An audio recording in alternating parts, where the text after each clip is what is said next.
Welcome to LoganRobo's channel, broadcasting live on twitch.tv/LoganRobo and on youtube.com/@LoganRobo. Tonight's game is The Great Ace Attorney Chronicles. Tonight's stream is brought to you by nothing. We have no sponsors, so go buy whatever you want. And when you do, tell them some random guy on the internet named Logan sent ya. Thanks for tuning in to twitch.tv/LoganRobo and youtube.com/@LoganRobo. Please enjoy the stream.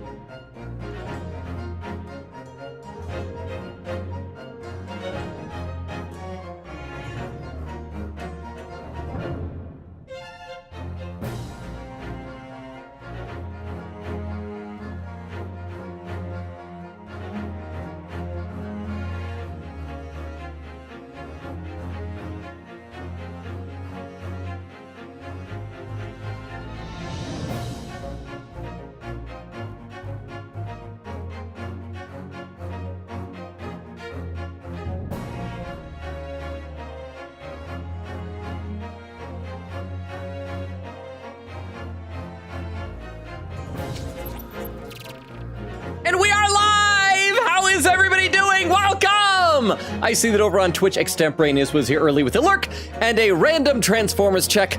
Abominus, he's a, what do you call a combiner, like lots of little robots, usually 5, sometimes 6, will combine into a larger robot. He's a combiner made of Decepticons called Terracons, so they're all like monsters and stuff, hence he's abominable, abominus. Also, would you rather find a rat in your kitchen or a roach in your bed? Nora, ready with a party of 4! Welcome, Nora! I don't know if we have any mods here, so I think I may need to do a shout out. We just barely started, so that is perfect timing. So let me go ahead and do a shout out for you there, Nora. And we'll get a clip playing, and I'm just gonna have a sip of water while the clip plays, because I'm already thirsty, like 3 minutes in. Well, fuck you. Aubrey won't let Cal under the umbrella. 3.5 minutes in the stream and we've already got our first F-bomb. Thank you very much for the raid! How was your stream? How did the rest of it go? And I was there for part of it. I was just in the middle of doing Extemporaneous's Would You Rather at the beginning of the stream. Was would you rather find a rat in your kitchen or a roach in your bed? I feel like my inclination is that contamination in the kitchen is probably worse than your bed because that's where all your food is. And I can always just like sleep somewhere else. But I also, I think at the end of the day, a rat infestation will be easier to mitigate or eliminate than a roach one. So rat in the kitchen. Frozy!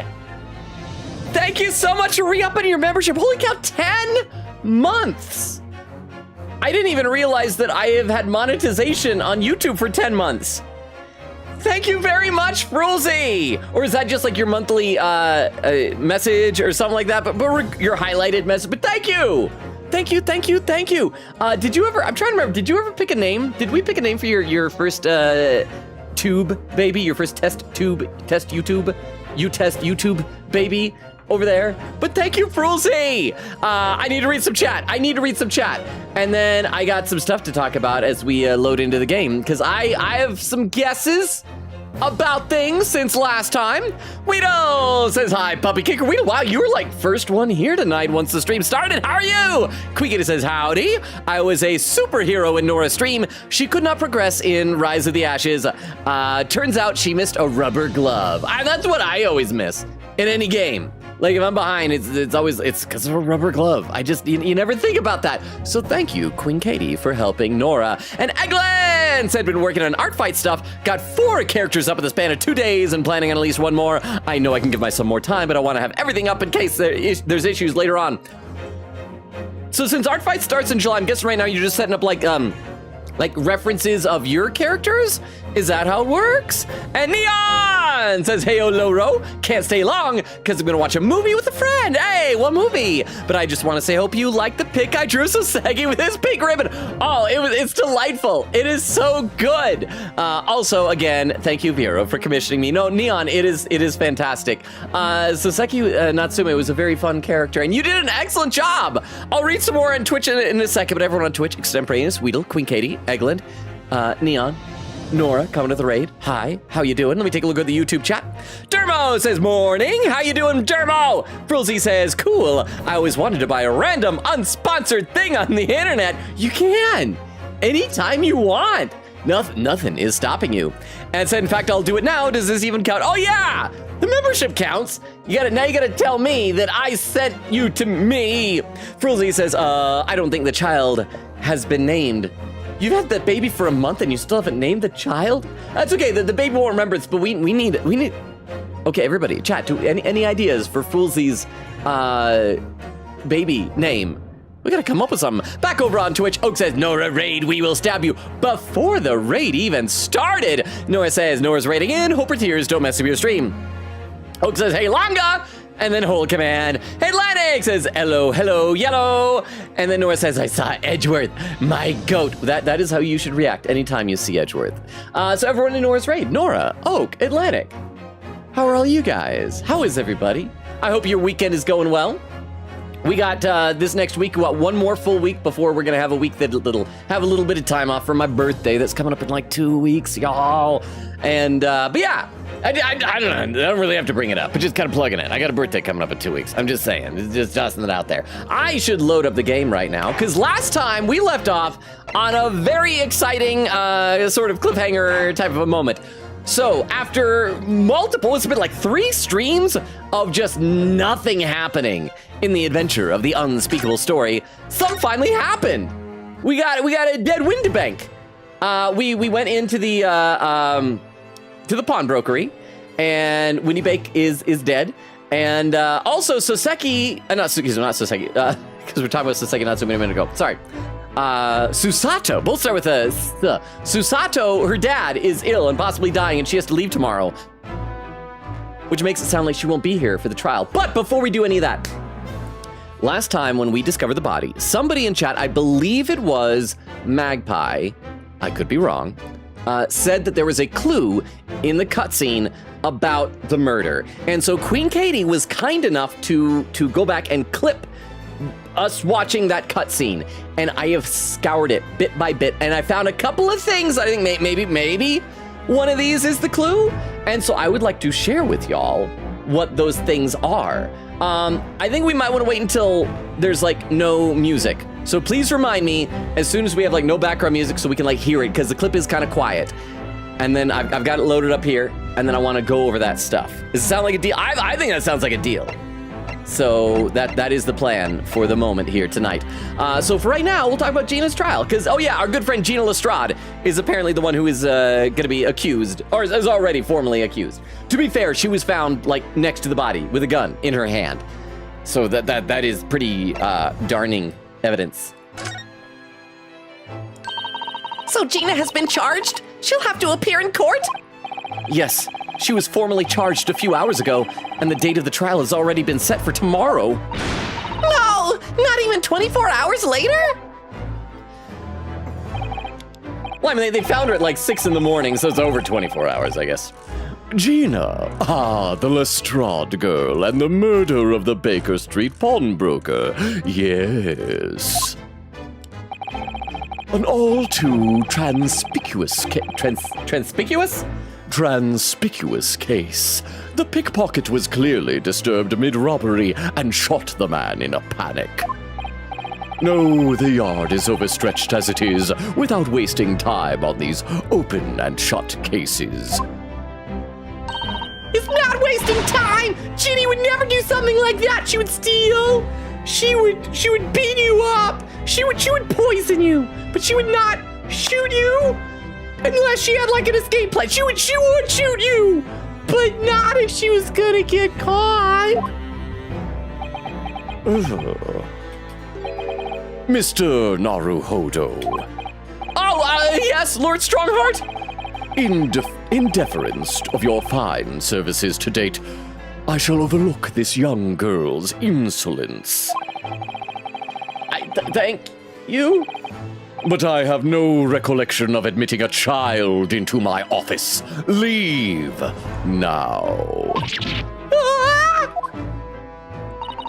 Of course, Lord Strongheart. Criminals will tell the most palpable lies in order to evade justice. The police can ill afford the time it takes to unravel all their untruths. Meanwhile, more crimes are perpetrated. We have far more serious matters with which to contend. Serious matters? Didn't Gregson mention something like that yesterday? I assume it's going to tie into maybe the Crystal Tower. I still want to find out what Jezzael Brett's motive was for killing Wilson at the beginning of the game. I don't think we ever saw that. Yes. Oh, wait, don't do that. Sorry. Yes, Inspector Gregson made a similar remark yesterday. It's no concern of yours, though I'm sure I need not remind you of that. Okay, the music is dying down, so I might be able to show you the clip. We'll talk about this. 3 minutes precisely until my next meeting. You must excuse me. And you must excuse me, because we're going to watch this clip. So, let me show you this. We'll try and set this up a little bit here.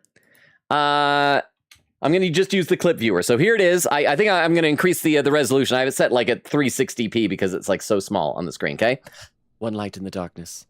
Oh, so to recap what we're doing here, for those who weren't here at the very beginning of the stream, we discovered the murder, we discovered the body, Windy Bank's body, and there was an animated cutscene. And someone in the chat, again, I think it was Magpie, maybe I was wrong. If I'm wrong, I apologize, said that there is some clue in this scene that points to like the murder. I guess a clue. There's just a clue in there.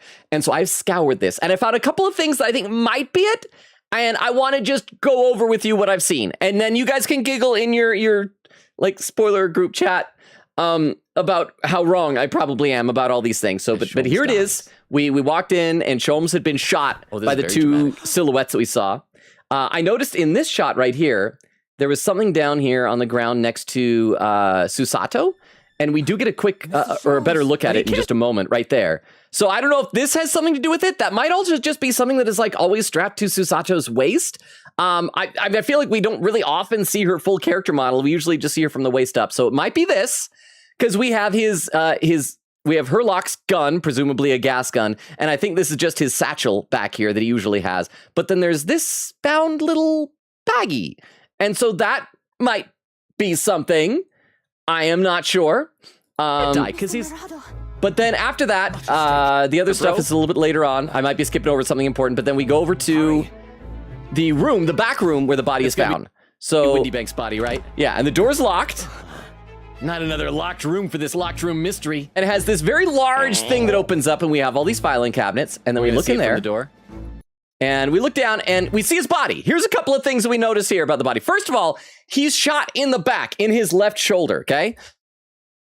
In a moment, the camera's going to pan over this direction. And we're going to see Gina Lestrade laying there. However, the angle, for one thing, doesn't line up. We're going to say it's a locked room mystery, but there's a large hole in the door, easily big enough for someone to like stick a gun through or shoot from, okay? And so that is the angle he is shot. Like, door is here. Windy Bank is here. Open up the little thing, point the gun in. Windy Bank is hit in the back and falls over that way. So like the angle lines up for someone shooting through the door. Second of all, if you look really close around the hole, there appears to be gunpowder, like burn marks. That might just be an artistic flourish for the way it's drawn. But I know in a lot of these mysteries that usually indicates being shot at point blank range, that someone is like right next to you and then shoots you like that. So that would indicate that if Gina Lestrade was like several feet away laying down, that she would have had to like shoot him, stagger over there and pass out, which I don't know what Van Zeeks is going to have as his theory for why this happened. So it suggests that she wasn't in the right place, whereas someone at the door, if he was standing up with his back to the door, someone opens it up, puts a gun right up to him, bam, dead. It's like really easy. He falls forward that direction. So I think that suggests how he was shot. One other little thing I noticed is that this floorboard over here is also conspicuously much darker than all the other ones. But then again, some of them are lighter and darker, but this one's a lot darker. So I don't know if that's going to be important, like you open it up. And I still think that the two silhouette guys that we saw, guys, I don't know if they're guys, could be girls. The two silhouettes that we saw that shot Herlock, I think the two of them were probably stationed next door and were trying to maybe dig a tunnel through to get into the pawnbroker shop to steal some stuff. And then it would have a nice parallel to the whole Redheaded League with the idea of like doing a tunnel through the sewer. I think they were doing it next door to get in here. Probably not like down through the sewer, maybe through a wall, maybe like underneath the floors through the foundation, something like that. And then they probably popped out of there. He went in. I don't know how they got to where they were, but I think that they probably did that. That would also explain why when they left, when they ran away and Renosuke chased after them, they disappeared as soon as they were outside. Instead of like, Renosuke being able to see them running down the street and chase after them, he ran out. They were gone. It's because they went outside and immediately like turned around and went into the closed shop next door. So those are the things I saw. Obviously, don't tell me if I'm right or wrong, but please, by all means, giggle to yourselves in your spoiler chats if you think, like, whatever you think about it. But and I watched that over and over again and like stopping at every like few frames to try and figure out what's going on. So that is what I think. I am glancing over and I'm seeing that there was very little chatting going on in the actual Twitch chat during that. So I'm assuming you guys are all active on Discord, probably going, oh my gosh, he's so far off. Maybe he got like really close on this one, but he completely missed the actual thing. But those are the things that I saw. I think it could be Susato's little baggie, the position and gunpowder around the bullet wound on Windy Bank, and the floorboard. I'm not as confident in the floorboard. But anyway, so that's where we're at. I should read a little bit of chat, and then we'll get back into the game, and we will continue. Sequeak said also, Logan, regarding Schrodinger's call, even though I had a bad scuff stream, it was getting good in the story before random crash. Sort of recommend? I mean, obviously, if it's like really buggy and unplayable, I'd want to know that. But yeah, my biggest concern is like, is it a fun game? I'd love to hear more, like, obviously non-spoilery stuff.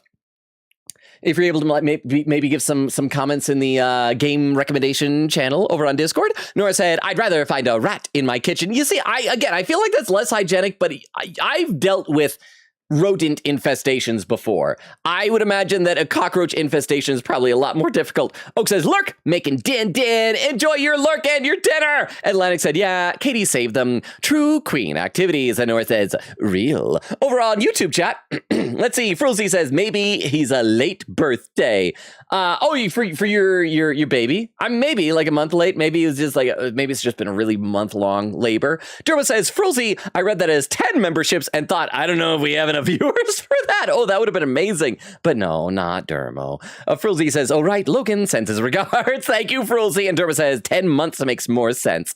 Okay, let's play a little bit of game, and then I'll be back to both chat soon. We at least got to get back to where there's music. I just wanted quiet while we looked at the clip. There's just one more thing, Lord Strong. Oh, it's like a Columbo thing. It's just one more thing here, Lord Strongheart. I couldn't help notice when you came in here, you had blood all over your gloves as if you were a murderer, and you were muttering to yourself, boy, I sure do love murdering people who get acquitted when Van Zakes is prosecuted. What's all that about? Which is... It's Miss Lestrade's trial. I wonder if you might permit me to defend her. I mean, he shouldn't have any reason not to, right? A timely suggestion. Sorry? The girl currently has no representation. But that's not fair! And we were just over there. We already know she's refused representation. Yeah, she may be a pickpocket, but she deserves a fair trial! Do not misunderstand me, young lady. The government provides for those too poor to afford representation with a public defender. The accused need only sign the relevant paperwork, and a defense barrister will be assigned to the case. However, the young girl in question has refused that right. Why would she do that? We already know. We were there. She doesn't trust adults. She hates everybody. And that also might be an excuse. She might, like, have been tricked into thinking she actually did kill him and be feeling guilty like she needs to be punished. But yeah, because we got to get representation paperwork from her because we can't investigate the scene of the crime until we have that to show to Gregson, right? A question you would do well to direct at Miss Lestrade. You will find her at the local prison. Yes, thank you. Now then, it's time I was leaving. Good day to you. Fade away into darkness. What a day. Gina charged with murder? Susato-san about to leave. I mean, I know we gotta be loyal to our friends, but I kind of hope she doesn't decide to stay to support Gina at the expense of her own father. I mean, because especially on Father's Day, Susato! I have a sinking suspicion it's going to turn out that her father isn't really sick, that was just orchestrated to get her out of the way. But, I mean, Gina is great. But chat, if your dad is dying, trust your friend to your friend's lawyer. Come, Mr. Naruhodo, Iris, we must make haste. But Susie? Huh? You're leaving for Japan tomorrow morning, aren't you? Don't you have packing and things to do? As Mr. Naruhodo's judicial assistant, my personal circumstances are of no consequence. Just for tonight, right? You still leaving tomorrow, yeah? My sole purpose remains to help you in whatever way I can. Thank you, Miss Susato. That's a very pensive look. I think we ought to visit Gina first. In any case, I should like to wish her well before I leave. So maybe now, like, Susato will be able to convince Gina to take on representation. Yeah, that sounds like a good idea. Let's go! Pew! If I'm honest, this has completely thrown me off. I'll just have to do what I can as a lawyer. As an ace attorney. Anything, okay, oh, darn it. I thought things were unchecked all of a sudden. There we go. Nope, everything is back to being checked. So let's move and head to the prison, talk to Gina. I'll read some more of the chat, and we're gonna have a fun time for everybody. Even if you don't want it, chat, we'll have a fun time for all. 16th April, local prison, cell 13. Or maybe like cell capital B from like a stencil or something. Hello again, Gina. Please don't pull a weapon on me. I mean, I can duck out of the way, but, you know... all right, oh no. What are you lot here for? Okay, now I can read some more in the chat. Now that Gina is threatening us with violence. But it's colorful gas-themed violence, so it's okay. Queen Gator said, literally, I had to narrow down what Nora did, and then I noticed where she was. There was an item added to the court record. I asked to see the court record. It wasn't there, lol. And the guide I used was the Wii version. The Wii buttons, lol. Neat. I didn't even know there was a Wii version of that. Nora says, oh, Vero profile picture commission mentioned. I was on that drawing. The cat in the profile picture artwork was mine. I know, Vero told us. It was a collaboration. In fact, didn't you post like the full picture of the cat in the chat? And the cat was very long, right? Nora says, whoa, LoganRobo's birthday. It is coming up in just under 2 weeks. It's gonna be on a Thursday, no, Friday, a Friday. Yeah, a Friday, so we'll probably cancel the stream that day. But yeah, Quita says, it was Magpie, yes. Okay, good. I'm interested in whatever clues Logan has found. Again, I don't know if any of those are actual clues, but those are what I'm guessing. Let me take a look over the YouTube chat. Frulzy says there's like 4 random people out there who got a LoganRobo membership and never even knew it. I know, I don't think they ever really hung out in chat. As it is, I think we have 3 people who renew memberships monthly. Last I checked, maybe someone's canceled. But you are a full third of my membership, Frulzy. Derma says, imagine if that's how it worked. You just get poached from some other stream. Toshi! Say good morning, everyone. How you doing, Toshi? Derma says, morning, Toshi. And then Derma says, milk with a C. Is that like a MILF? Moms I'd like cooking from? Oh man, I love Columbo. Such a good series. That is a show I need to watch more of. I could count on my hand the number of Columbo episodes I've seen parts of. I don't think I've ever actually seen one sitting down all the way through. When I was younger, I remember there were a couple times it kind of came on TV and I just would catch like either the very beginning or the very end, but I don't think I've ever actually sat through a whole Columbo. But I liked it. Like whenever I see it, it's always really great stuff. Okay, let's play it a little bit more here. What are you lot here for now? To have the muzzle of that grenade launcher shoved in our faces yet again, obviously. I think I need to improve the way you load ammunition into that thing, don't I? Yeah, it takes too long. You gotta help her, like, do violent acts quicker. Look! Where? You can come as many times as you like, but I ain't got nothing more to say to you. I'm assuming that if we hadn't come here first, she wouldn't have had that line, at least. So at least it's acknowledging that. Gina. Gina, Gina, Gina. Gina Beana, because you're like a bean. You're like a jelly bean. I wonder if you might hear me out. I need to tell you about traditionally unattractive people I find hot. There's something I'd like to say. What? I'm sorry to say that I must reluctantly bid you farewell. Farewell! Tomorrow, I must begin my journey back home to Japan. I fear we may never meet again. Oh, right. I've had the pleasure of meeting so many lovely people here in London. I have so many wonderful memories. And yet, as things stand now, it will be a glum parting indeed. Poor Iris is so miserable. Oh, so we're gonna guilt Gina into accepting our representation. This is what you do if you ever want work. Guilt people into hiring you. Susie? Well, that ain't my business. Both Iris and Mr. Naruhodo believe you to be innocent, Gina. They've put their faith in you. But somehow, you can't find it in your heart to put your faith in them. Well, yeah, that's right, I can't. What of it? It grieves me greatly to have to say goodbye to my friends when they're so clearly unhappy. Because of you. It's your fault. You're ruining my life, Gina. What was my fault? Yes.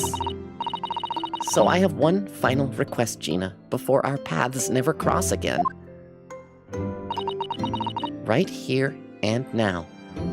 Let's throw down. I'm gonna kill you. I want you to show both of them that you don't deserve the faith they've invested in you. Oh, it's some tough love here. Only by doing that will you truly be as alone as you claim to be. What are you talking about? What do you expect me to do, eh? You've told us that everyone lies. So prove it by admitting one of your own untruths.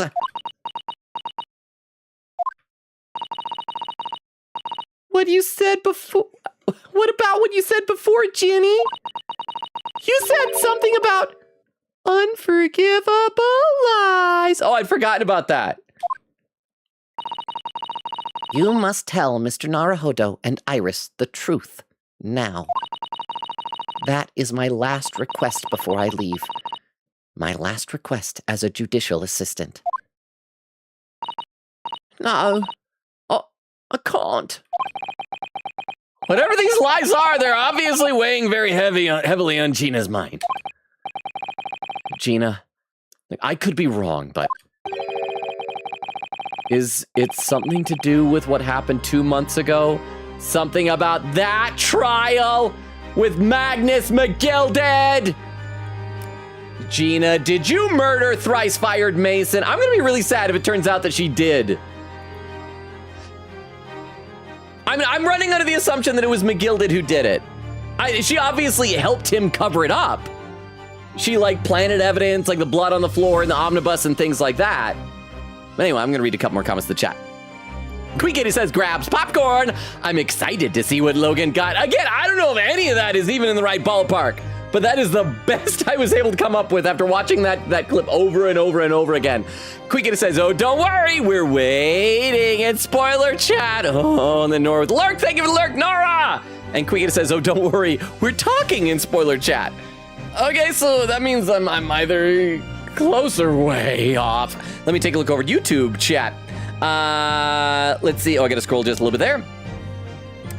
And there we go. Dorma says, 100% Gina may be locked up, but death is a lot less reversible. Indeed. Exactly. I mean, now, To be fair, murder is a capital offense, so theoretically she would be sentenced to execution if she was found guilty. But at the same time, it's not like she would be completely up a creek.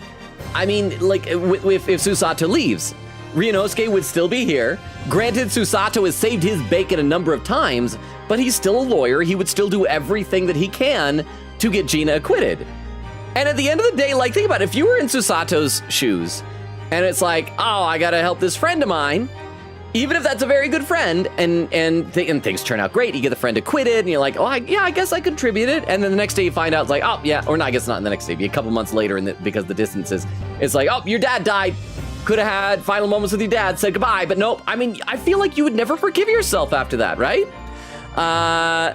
Let's see, Taco! How you doing, Taco? Says, hey, y'all. Doing terrible right now, so I'm not gonna be able to stay. Have a great rest of your stream. I'm sorry that you're doing terrible, Taco. I thank you for popping it. I hope things improve for you. If you want to, like, pop back in and even lurk, maybe we can help take your mind off of whatever bad is going on, but I hope things get better for you, Taco. Derma says, hi, Taco. Hope you feel better soon. And Frulzy says, get well soon.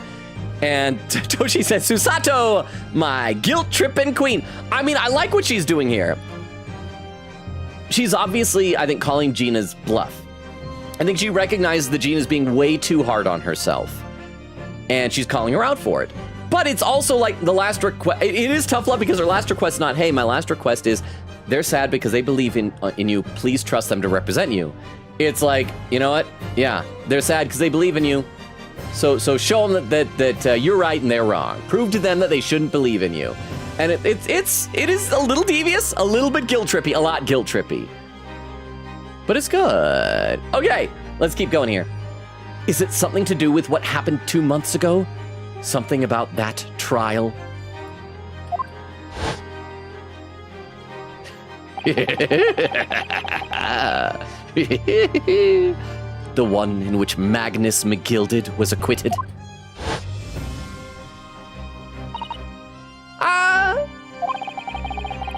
The case of that mysterious murder that took place inside the omnibus. You were called as a witness by the prosecution. Is that what this is about? Oh. Yeah, you're right. I'm an accomplice to murder. Just a silly little guy, though. Because in that trial, I lied. I lied like you wouldn't believe. Hey, we know. We know, Gina. Honestly, I don't even know if she was necessarily on the omnibus that day. Because the whole thing is that her story was that she went in before the day started, was hiding under the seat, yada, yada, yada, yada. But Van Zeeks was saying that there's normally, like, stuff loaded in there.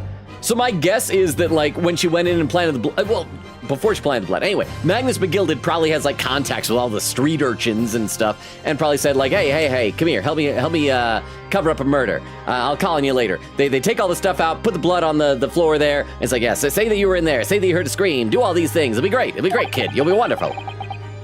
Will you tell us about it now?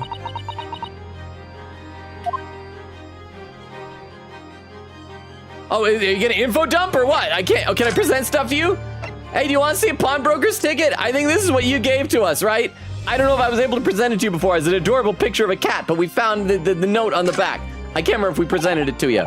Here, Gina, look at this while you're being all dramatic and looking down to the ground. No, Ta. What's the saying? Okay, the same dialogue as before. Okay, never mind. She's all happy now. All right. I guess we gotta talk to her. Can we examine them? We can't examine the room. Converse! The trial 2 months ago. Like you said, it all happened 2 months ago. The coppers got hold of me and shoved me in the witness stand.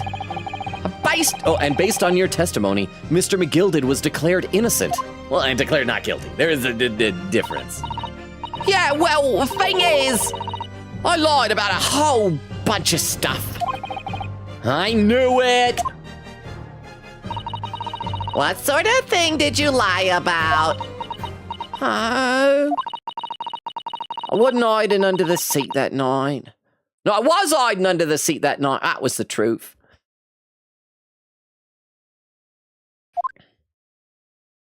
Oh, so we're gonna get an info dump now.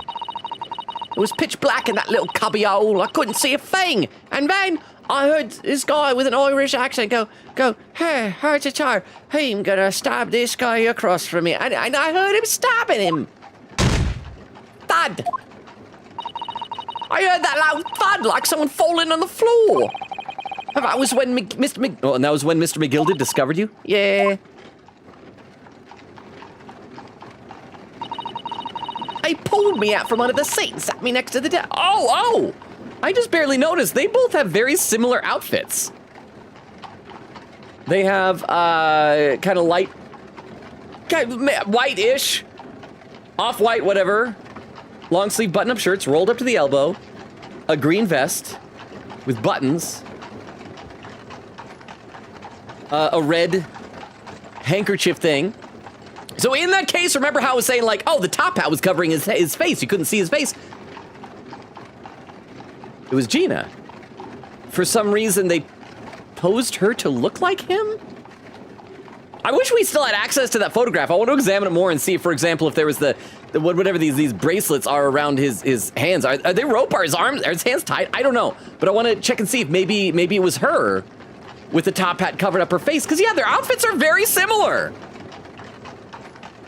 He pulled me out from under the seat and sat me next to the dead man.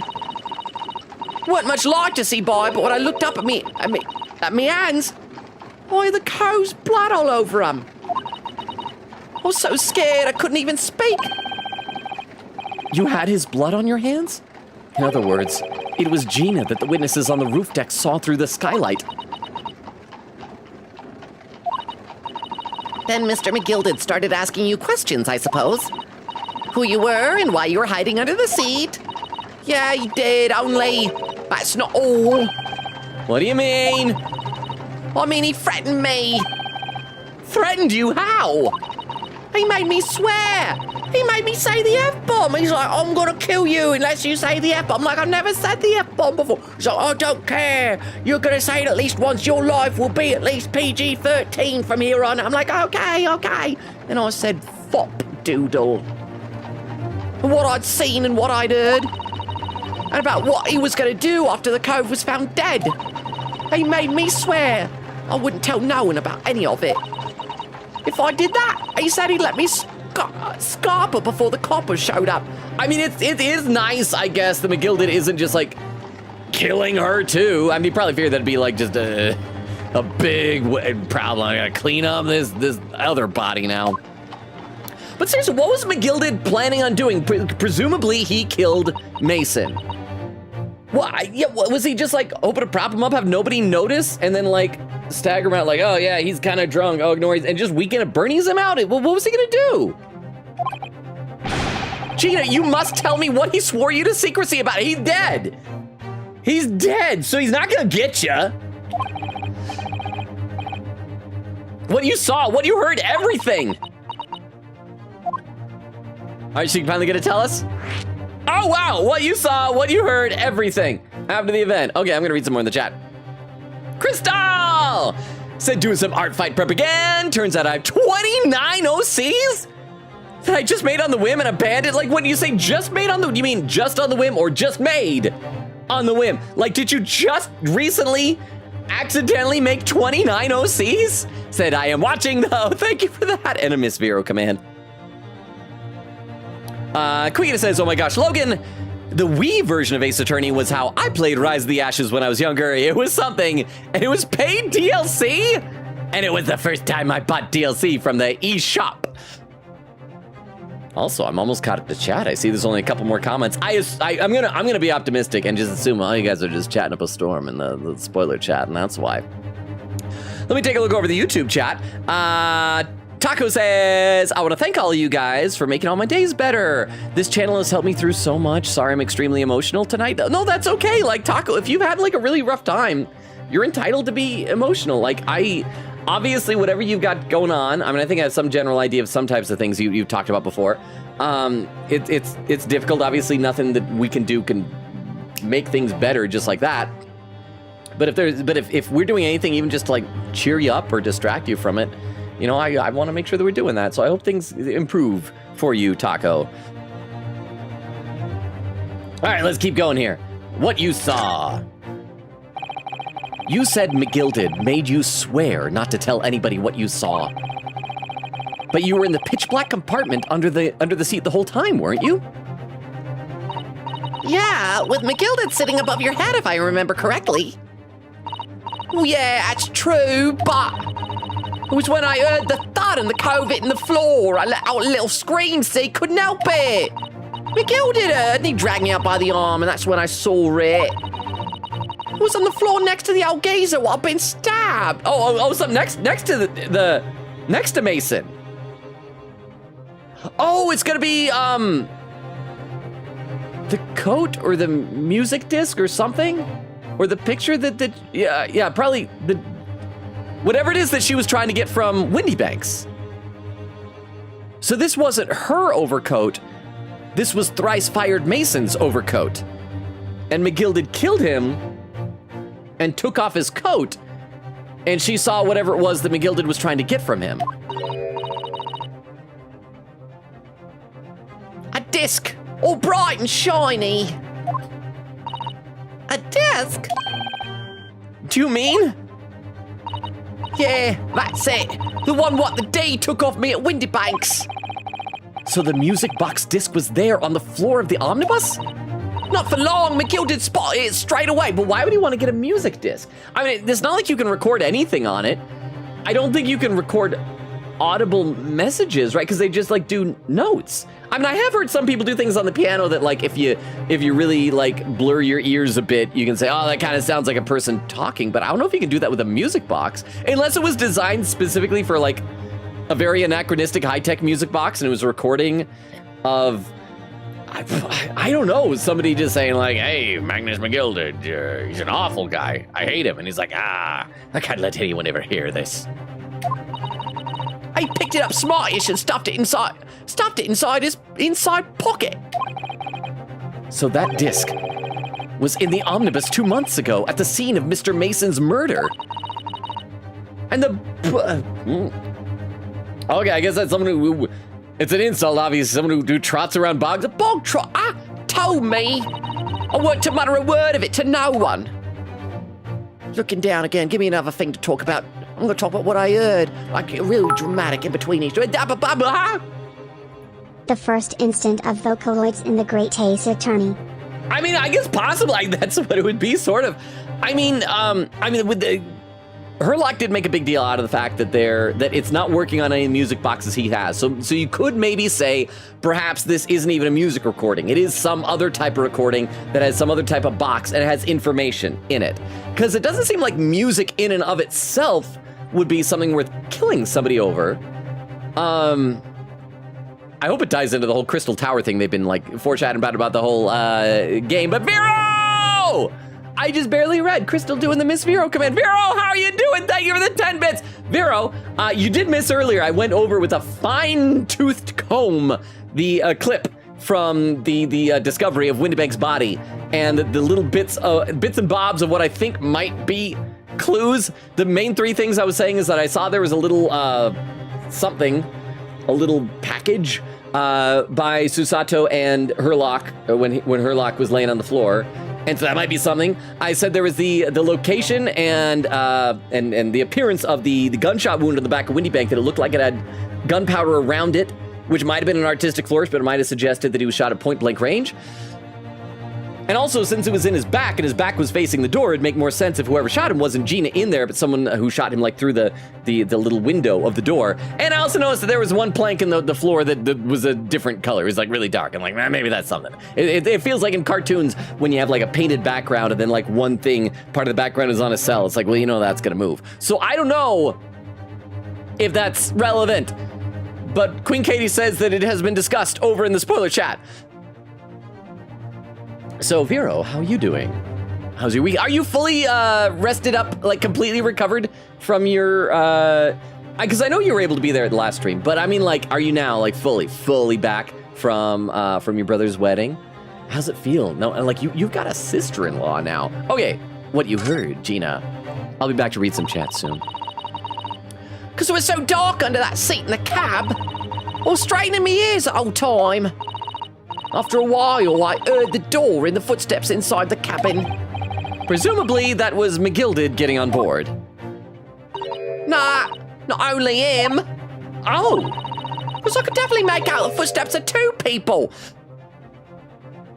Okay, so she lied about the trial, saying she only heard him get in. So that allowed us to argue that maybe Mason fell through the skylight. So he did step on normally. McGilded totally killed him. Huh? In that case, it would seem likely that it was Mr. McGilded and the victim. Mr. Thrice-Fired Mason. I took copious notes of testimonies. In his testimony during the trial, Mr. McGilded claimed he slept during the carriage ride, huh? I am now fully back. LOL. Sister-in-law came to hang out and it's Hey! so funny how different of people we are. She is such a social butterfly. It's kinda intimidating. I mean, do you get along well, though? I mean, because I think sometimes if you have someone who's more of an introvert and a social butterfly, there could be conflict. Other times, it could be like kind of nice and sweet in a fun way. It's like, oh, you're trying to help me out in these social situations. So I hope that it's going well. I hope you approve fully of her. And thank you for the 10 bits. And congratulations on your full social battery recharge. Again, I'll pause for a second. I'll read some more in the chat right now. Because why not? Why not?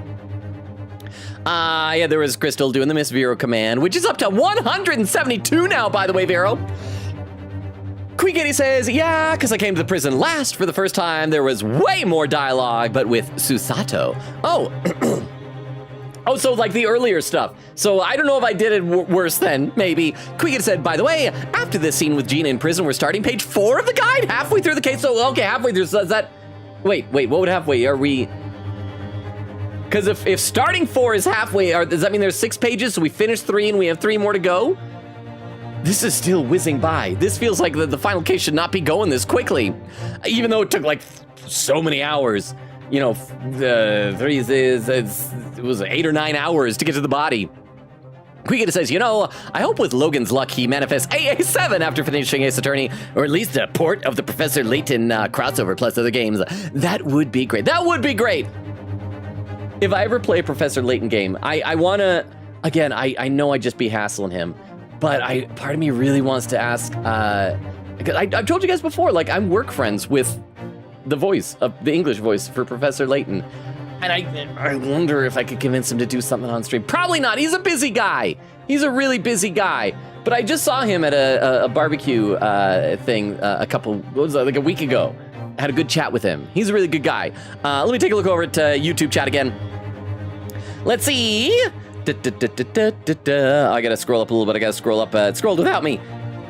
Derma says, whoa, the F Gina. Toshi said, hope you'll feel better soon, Taco. Love when I see you here. I know, yeah, Taco always has like such a fun, positive vibe. Derma says, that's a ye oldie slur for the Irish? I get the guy's a murderer, but still, wait, Fopdoodle is? Or was it the one about the trotter thing? Oh crap, was that an Irish thing? I thought it was just like she didn't like the guy. Oh my gosh.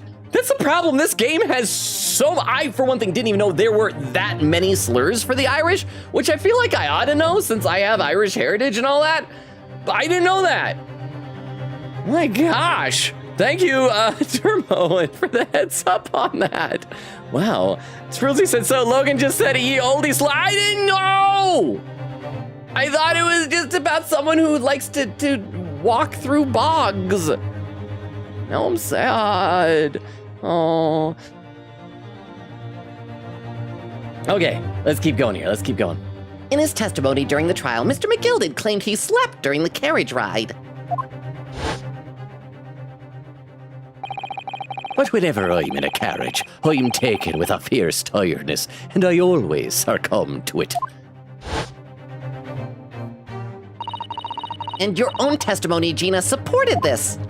Yeah, because he coached her to lie. All I could hear was the Irishman snoring. Oh. Yeah, that weren't exactly true. I did hear him snoring for a bit, but I also heard him murdering. I wonder if she heard like a full conversation between him and Mason. Maybe. Maybe McGilda's saying like, give me that disc or I'm gonna kill you. Now I'm killing you. And Mason going, stop killing me. He's like, no, I won't stop killing. I'm gonna keep killing you. Neither of them was asleep. That's why you gotta check his eyeballs. If anyone ever says, or we should check like their eyelashes, see if they got those little crusty eye, you know, what is it called? The crusty eye junk stuff? I always think of that as like sand, Mr. Sandman leaving you sand, crusty eye crusties. Oh, I can hear them talking the whole time in low voices. What? What were they talking about? So I don't know, sound of the horses and the wheels was too loud. But that still tells us something. Mr. McGilded and the victim knew each other. So McGilded was lying, as I suspected. I gunk? Eye gunk, I've heard people call them eye boogers. I call them, I usually try to think of them as eye crusties, although they're not always crusty. Sometimes they're sludgy. I also feel like I don't get them as often as I did when I was a kid. I feel like as a kid, maybe it's just that children in general are grosser in some ways. Like I feel like I wake up like, eye crusties. But yeah, eye gunk, eye boogers, eye crusties, eyeball sand. Again, I don't know. But thank you very much, Vera, for the 10 bits. Thank you. So McGilded was lying, as I suspected. All right, one last thing. After the event, ka-chow. Wait, hang on. If we're gonna reach the next page. I was about to say we're gonna get the trial. No, it can't be the trial yet, because we still haven't even investigated the crime scene. So probably after this, we'll like finally get her permission to represent her, and then we'll get to go and we'll probably spend the rest of the stream investigating and clicking around stuff at the pawnbroker shop. I knew it wasn't going to take long before someone raised the alarm and the bloke had been killed. Oh, also, I just gotta say, I appreciate that this game has a much snappier structure than a lot of the more recent Ace Attorney games. So many of them was like, discover the body, investigate the body, first day of a trial, investigation, second day of the trial, investigation, third day of the trial. This is like, just do the investigation, do the trial, and you're good. I don't think we've had any multi-day trials in this game so far. Yes, you are quite right. The other passengers on the roof deck noticed very quickly. So when the cab came to a stop, McGilded told me to hide back under the seat again. I climbed in and waited. Two coves from up on top ran off to get the coppers. Yes, Mr. Fairplay and Mr. First. Right, and after they'd gone, McGilded asked the driver to do him a favor. Oh, wait. Beppo? Beppo's in on this? A favor with a U? Now then, fella, what I need you to do is take this coat of mine and deposit it with a nearby pawnbroker. I would have thought he had Beppo do that? And for your troubles, let's see now. I'll give you 10 guineas. That's a lot, right? I think Susato said 20 guineas is enough to buy a house. A nearby pawnbroker? You mean on Baker Street? Yep, you got it. It was Windy Banks. Coachy snapped up the money and ran off to pop his coat as fast as he could. So then there was no one left in the carriage. McGilded opened the box under the seat and let me go out of there, but not without conditions. I'm so glad McGilded is haunting the narrative because has my favorite voice of yours during this game. Really? You know, I have been watching so many of the old VODs, and I think, and thank you, by the way, Vero. I really appreciate that. But I've been watching the old VODs, and I think my favorite is Gregson. I don't know why. I am just delighted by all the scenes. Maybe it's because of the stupid chips, but he's fun. He's fun. Yeah, so, I mean, I like Herlock too. My favorite voice to do is Gregson. I think Gregson will round up my top 3 favorite characters, probably Herlock, Gina, Gregson. They're all very delightful, but thank you very much, Vera, for the 10 bits. I should read a couple more comments in the chat, because I can, because I'm a grown man who don't need no woman, but would very much like a woman, and I am strong and independent and can have cake for dinner, but I don't buy cake for dinner because it's more expensive than healthy food. Let's see, Quita says, I read that, says, still mad that they're making a brand new Layton game on the Switch, but didn't port the older games first. Maybe they're gonna like see if it's successful enough, and if it is, then they'll do like a port. I like though that the new Latent game is gonna be on Steam. Quiggin said, technically, Logan, it was a phonogram with a vinyl disc. You could scratch it and record something. I learned that from QED. That said though, it wouldn't work for this music disc. It doesn't record via dial. It's a disc that plays music via buttons. See, that's what I'm saying. Like those type of musical things, like they just like pluck little notes. So it'd be really hard to like have it do a message unless it was like in Morse code, but that would be like way too elaborate to communicate something in Morse code. Unless like the notes correspond to letters and but like why all the cloak and dagger with this? I am just very confused by what the heck McGilded's plan is. Queen says, hey Vero. Oak says, Vero. Vera says, hey, slept through my alarm. Oak says, must go early tonight. No, because I have an appointment with endocrinologist tomorrow morning. Well, thank you for being here, Oak. Sleep well, have a good rest of your night. Sorry I keep pausing, like my cough feels a little bit worse today for some reason. But thank you for being here, Oak. Have a good night, sleep well. Vera says, good luck, Oak. Let me take a look over the YouTube chat. Gotta scroll up. Derma with a message retracted, Frolzy with a message deleted. Wait, can I undelete that? Am I allowed to read what Frolzy said? The message that's deleted? And Derma says, I do question the translation choice. I can assure you I'd remember if it was in the fan translation. I guess he did, Frolzy. I've always referred to iGunk as sleep. Example, removing the sleep from your eyes. Oh yeah, I have heard people say that before. Removing the sleep from your eyes. I didn't know that was like referring to the actual substance as much as just like, you know, rubbing your eyes. Because you've had that before, even if your eyes don't have gunk. It's like you wake up and you just kind of gotta like rub your eyes to get yourself fully like awake and alert, I think. And Frulzy says, 10 whole new guineas? I know, you gotta give them to your dad. Then he can be your Papa New Guinea. That's like a place, right? I don't geograph. I would not be good at that geolocation game that some people play. Okay, let's play some more. And let me get out of there, but not without conditions. I like without spelled with a V. Without conditions. I see. Oh, McGilded, you know, you didn't even know where it was going to be. Appeared to the top. Thought it was going to be down here. Nope, all the way at the top. McGilded's conditions! What were McGilded's conditions then? For letting you go free. I mean, I'm assuming he has conditions for other stuff, but that's not what we're talking about. We're talking about you getting let go free. Not telling a soul, not for anything, about what I saw, about what I heard. But again, he's dead, so it's fine now. And there was something else as well. Huh? There's more? Yeah.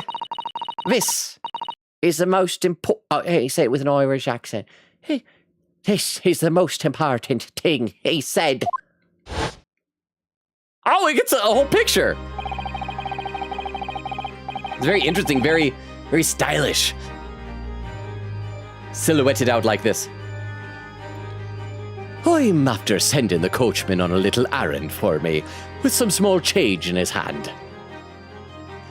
The condition's gonna be that she had to pick up the coat in like 2 months or something, right? Now then, did you hear what I asked of him? Did you see anything at all? Wait, did you see anything at all? You asked him to go pop your weasel, right? Which I don't judge.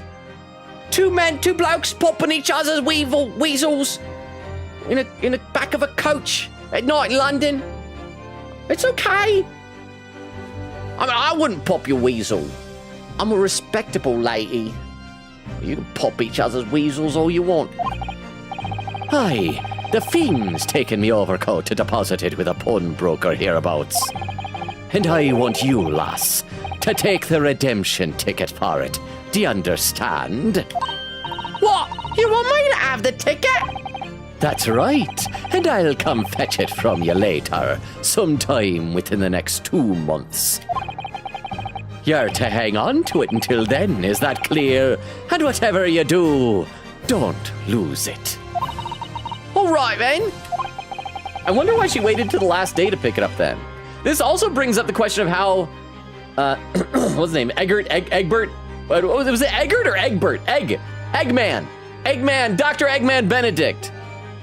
How he found out about it and from whom. And in case I might happen to be delayed at all, you're to go to the pawn shop, Windy Bank, so it is, and you're to extend the loan afar the 2 months is up.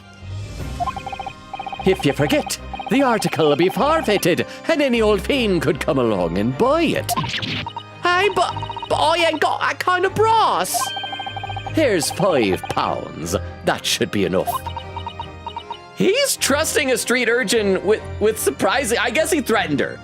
But the thing is, he died. Like, why is she still fulfilling her end of the bargain after all this? Did she not know that he died? Do we understand one another, lass? Don't try anything funny now. If you go against me... Yeah, I get it. Good. And one more thing.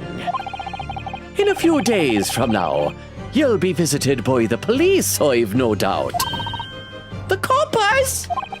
Aye, they'll come asking you to take the stand in court, to testify as a witness. She probably went score. I can get it and sell it for lots of money. Maybe. I mean, I guess it depends on how bad her day-to-day life is. I'm just almost surprised she didn't just go, it's like, well, we'll just keep the £5. Or like, instead of that, like, cashing in early.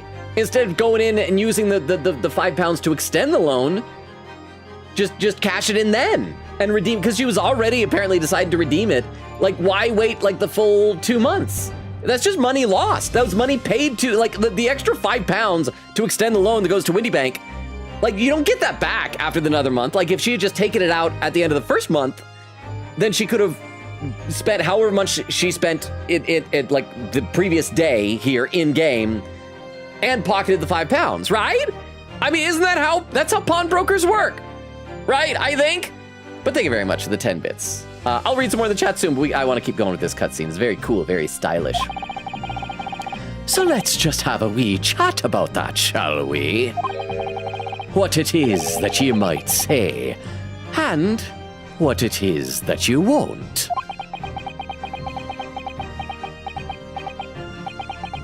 Oh, this is us chatting very quiet, sir. And Lucky Charms, marshmallows, hearts, stars, and clovers, and rainbows, and diamonds, and balloons, and pots of gold, and whales occasionally. After he'd gone over and taken over it all, That's not a swear. I'm gonna assume that means sold it. Sold it. Got as far away from there as I could. Oh no, it probably ran off. Far away from there as I could. I hid the pawnbroker's ticket in some bushes near the scene. I went and fetched it the next day once it got dark. So McGilded planned it and coerced Gina into giving false testimony.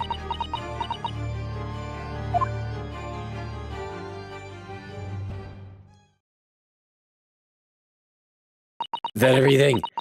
Did you tell us, Gina? Can we be your lawyers now? We're friends. Can we lawyer you? I want to lawyer you, Gina. I'll bet you're ready to string me up, eh? No! He threatened you. He was a freaky little guy. Do you seriously think we'd be upset about any of this?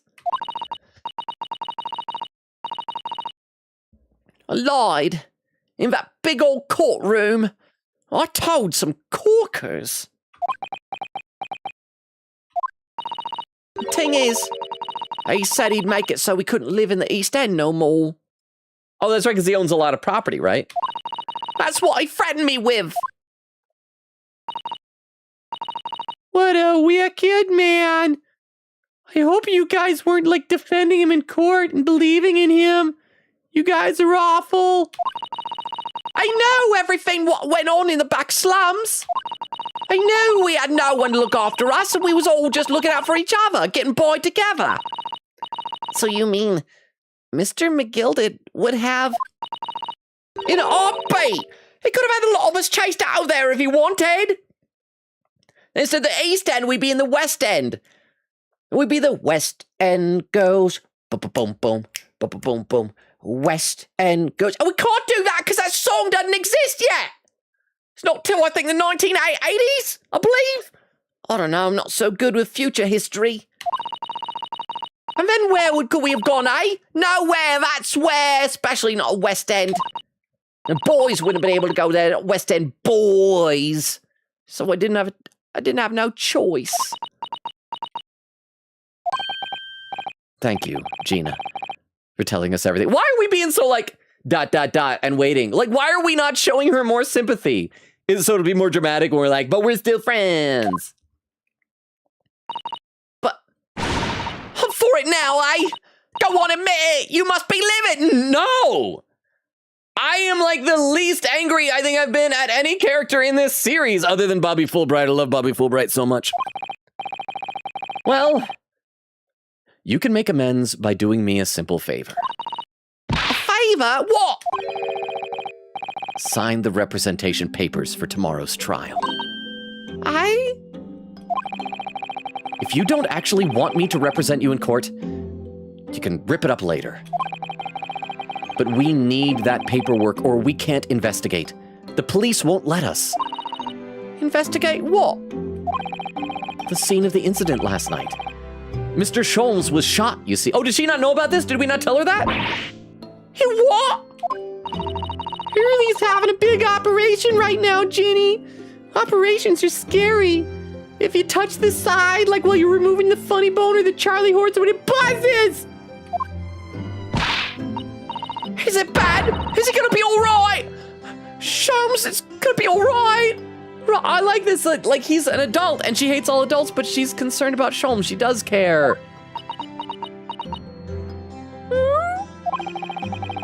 That's why I want to investigate. For Mr. Sholmes' sake, as much as saying, I mean, I guess helping you is important. He's my bro. We have danced. Right. So what you're saying is, if I sign that bit of paper, well, everyone's happy, is that it? Something like that. Miss Susato? Yes, of course! I have the representation papers here. Oh. Sign it. Sign it. But I'm illegitimate. Don't know how to write and read. Oh, I don't need no one to stick up for me, though. No lawyer or nothing.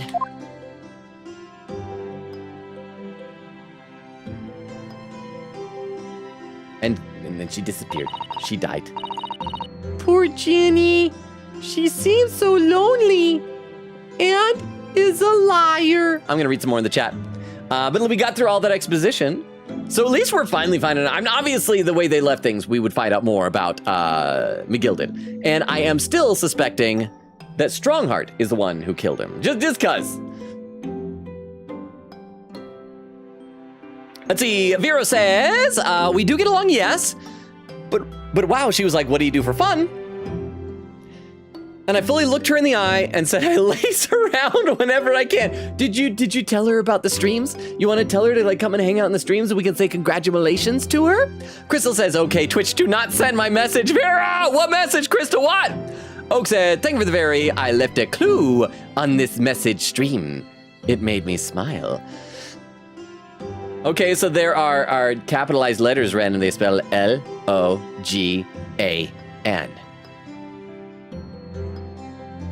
I got nothing. I got nothing. I am not sure what that could be. Quick said, Logan! Aren't you the math man? Logan, wait, what did I do with the math? What? Did you guys see the meme that I posted in the Discord meme channel? Quick says, Logan! Oak said, good night, everyone. Love y'all. Again, good night, Oak. You're probably long since gone, but sleep well. Quick says, if 4 is halfway. Well, no, because what it is that if this, you said we're beginning section 4.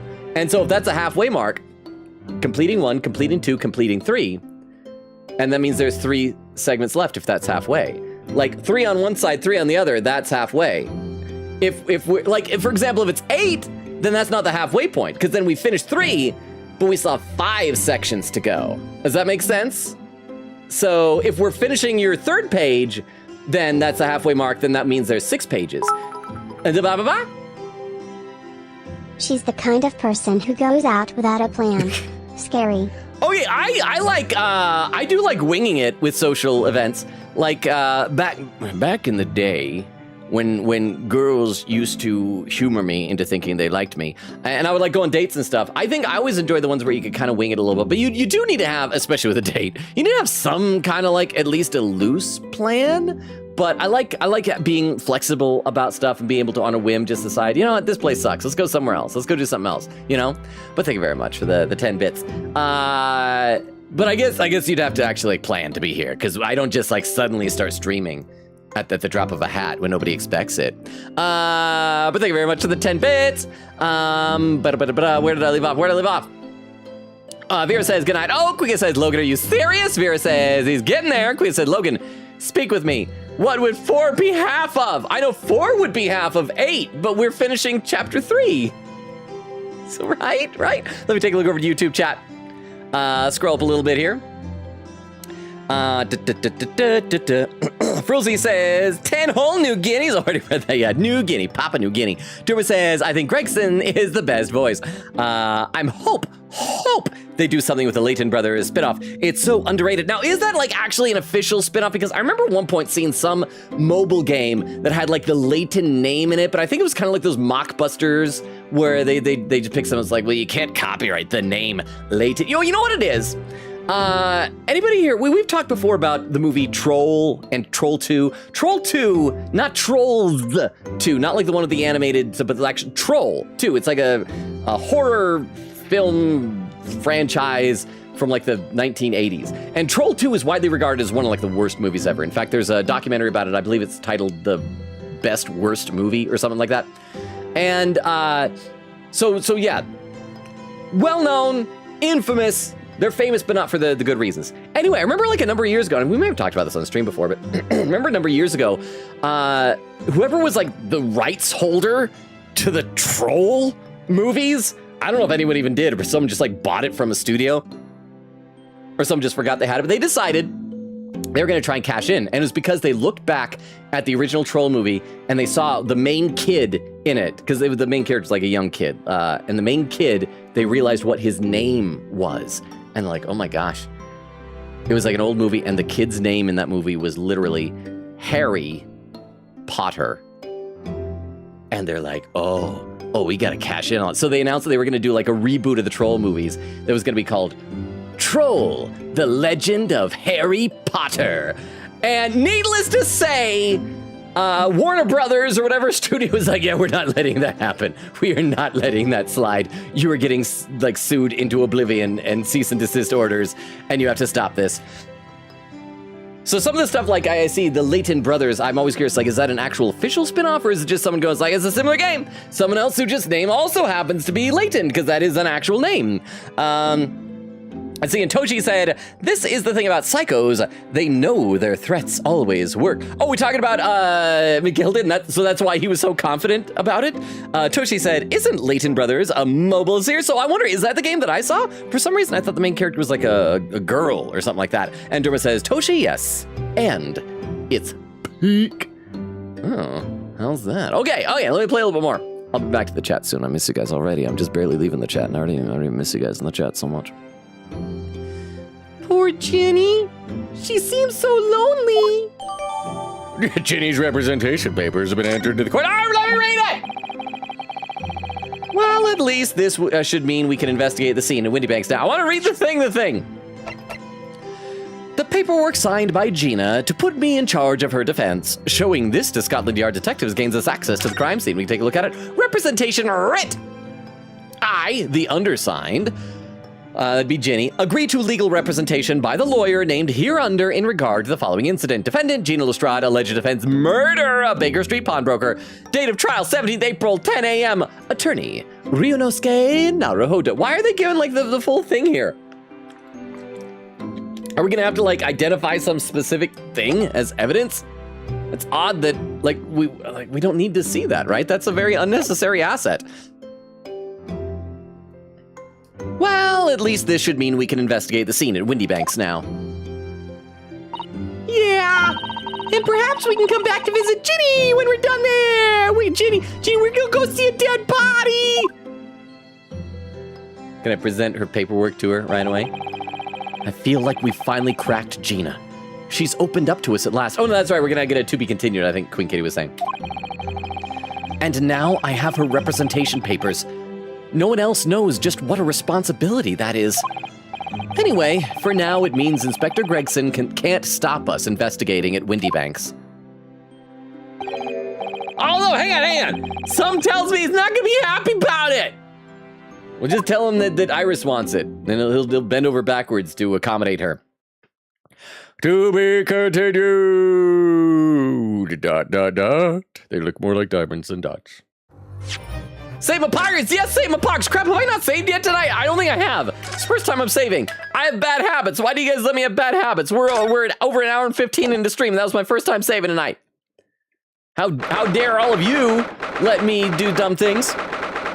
16th April, 1:26 p.m., Windy Banks Pawnbrokery. There was another thing that I noticed just kind of casually in that. Hang on! Gregson, I hate how mousing over the screen. No, stop it! I'm not reading things. I was demonstrating how mousing over. It causes stuff to happen. Here we are again at the scene of the crime. Now to thrust these representation papers in Gregson's face and see what he makes of it. Time to thrust things into his face. No! Game! I'm gonna check real quick and see if there's, what, are we on like autoplay? Hang on, what's happening? I think we're on autoplay. Stop it, game! Stop it! I'm not even clicking things. I'm gonna reload. What happened there? I wasn't doing anything. And it was just moving ahead. I don't like that.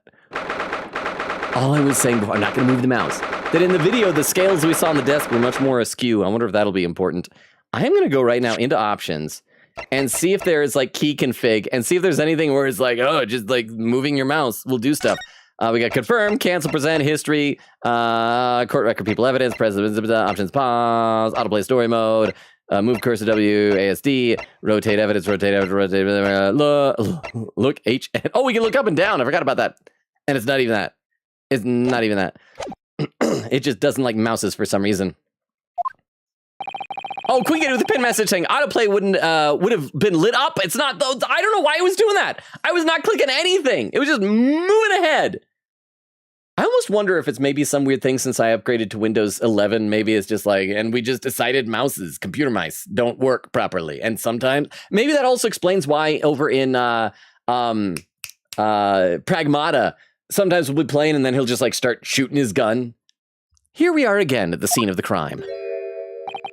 Now to thrust these representation papers into Gregson's face. See what makes him thrust into your face. Thrust into your face. Thrust into your face. Hello again, Inspector. Do you have a minute, please? What is it now? You should go home and get some rest. Here you are, Gregsy. Here are the representation papers. I'm not going to trust the player to present it. He probably would have tried to show you his armband again.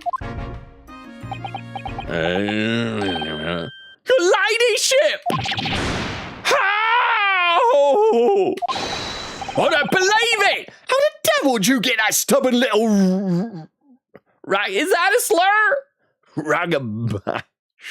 I don't know. Some things sound like they might be slurs. Just sign that! I salute you! That's good work, that is! I can see you've been very busy here as well. How about some tea? It's a special blend designed to relieve fatigue. I'm gonna be honest, ladyship. Tea is a diuretic, and I've drunk so much tea so far. I'm pooping all over the place. I'm tired. Yeah, I'm so tired, I'm literally pooped. Lovely. Well, let's see now. Yes, I hardly feel tired at all. I'm as fit as a fiddle, your ladyship. I wonder if he really does like the tea, or if he's just blowing smoke so that she'll, like, not write mean things about him. Would it be all right if we investigated the scene of the crime, then? Do as you please. You know where it happened, through that door behind the counter. Yes, the storeroom. That's the room with the store. That's where I discovered Mr. Windybank and Gina. Right, well, I'll be getting back to business then. To defeat the Huns. Will you be investigating in the storeroom as well, Inspector? If I'm perfectly honest, we need to wrap this up before long. Can't afford to spend too much time on it. But there's so many articles to go through, it's taking forever. Even with the lads working around the clock. Which is a problem, because there's another case the yard needs to investigate urgently. So that's what he was talking about before. But this is like the final case of the first game, right? Are we gonna have like 2 back-to-back trials? We're gonna do like a really quick Windy Bank trial, this, and then gonna go into this other trial?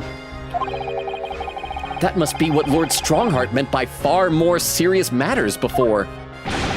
So what I'm saying is, don't get under my feet, sunshine.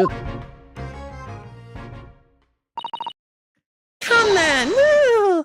Let's not waste any time. Oh, there's so many people around. So many people. We need to examine stuff around here. Can we find Gregson? Where'd Gregson go? Where'd Gregson? I don't see Gregson. Gregson's supposed to be here. Where'd Gregson? Where'd Greg at? Where'd Greg boy? Where'd Gregsy Wegsy do? Oh. Okay, well, let's talk to each of these police officers. So I said before, we've got the calendar, which is obviously all screwed up with blood, and a page was torn off. We still have the thinker on the shelf. I am suspecting this might be the box that we were talking about before. There was something about a box that we need to find. I don't know if the box was supposed to be in the coat as well, and maybe fell out, and Winnie Bank just thought, I don't know what this is, I'll put on the shelf. Wait, no, that's right. What it was in our court record, we have the redemption ticket, which was a one small box. That's what it was, yes, one small box, but it needed to be redeemed by the 13th of April, so that deadline passed. And because that passed, it was probably put out onto the shelf. So I think that's it, because that box looks like it doesn't belong there. Like, you look at the bottom of it, it doesn't look like it's flush with the shelf. So I feel like that was added to it. We got another police officer. We still got that thing over there. There's something smashed on the floor here. That's, oh, can I not click the smashed thing? And I guess I can click the desk. All right, let's start clicking peeps and junk. This officer has been staring intently at the wall since before we came in here. Oh, if only there was some object on the wall, something covered in blood with visible damage to it, maybe even a gunshot. Just keep down! Oh, sorry! There's a major clue just here. Really? Then we must tell Gregsy at once. But as soon as I report it, that'll be it. I'll be stuck here even longer. Stuck here? What do you mean? I haven't been home in 2 days already. I need another constable to relieve me and take over me shift. Ha! They really have a tough time, the British police. The Bobbies, the Roberts. That doesn't stop us investigating though, does it? No, I suppose not. I'm fairly sure it was the calendar he was peering at. I should probably peer at that one. I want to talk to this guy first. The police are scouring every nook and cranny of this place by the look of it. Instructions from the yard are to examine every article in the shop and every ledger and book of accounts. Every article? But that's a ridiculous amount of work, surely. It's not ridiculous, and don't call me Shirley. We've been hard at it ever since the shop was declared a crime scene in the early hours. We're sifting through it all in shifts at least, but still, we'll be working through the night, that's for sure. And even then, we'll barely have scratched the surface. A crime in a pawnbroker's. It must be every policeman's worst nightmare. It's every copper's worst nightmare, you know. A crime in a pawnbroker's. See, I can read your thoughts too. And other guy. Oh, he's clicked off too? Does he say the same thing? It's the same man? Okay, he's the same dude. All right. Oh, no, he isn't. Wait, did the other guy have a mustache? I feel like the other guy had a mustache. Are these guys twins? They say the same thing? Did he not have a mustache? I need to go back to him and see if he had a mustache too. Hang on, this is important. I'm skipping through your dialogue. You're just an NPC. Like, in real life, you'd be an NPC. You say the same thing the other guy said. Yeah, he's got no mustache. I gotta see if my memory's playing tricks on me. You have the mustache! Just say the same, you're the same person! But mustached. It's messed up. While I hammer through these, I'm gonna read a couple more comments to the chat. Vera says laughing. Vera says Crystal. Quia says unless Logan thought the page 3 is a halfway point, 6 pages, it would, I would take that, but I'm pretty sure he said 4 is half of 6. Did I hear that correctly earlier? I said the beginning of 4 would, like, finishing 3 would be halfway. Vera with a hydrate command. Thank you very much, Vero. I will do that right now.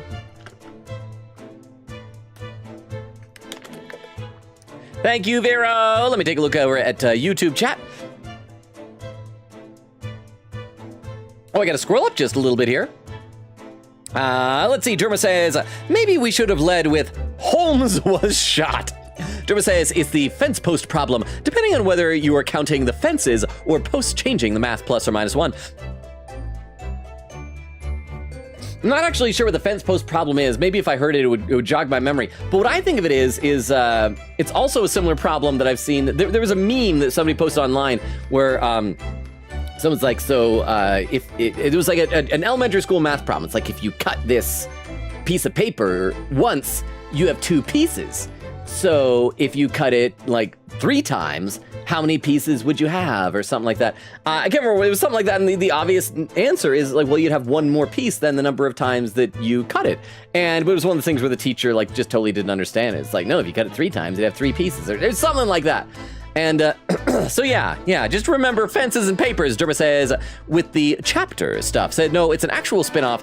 It's very different, but Pixar. So is it a different genre? Because Professor Layton is a lot of puzzles and like lateral thinking problems, right?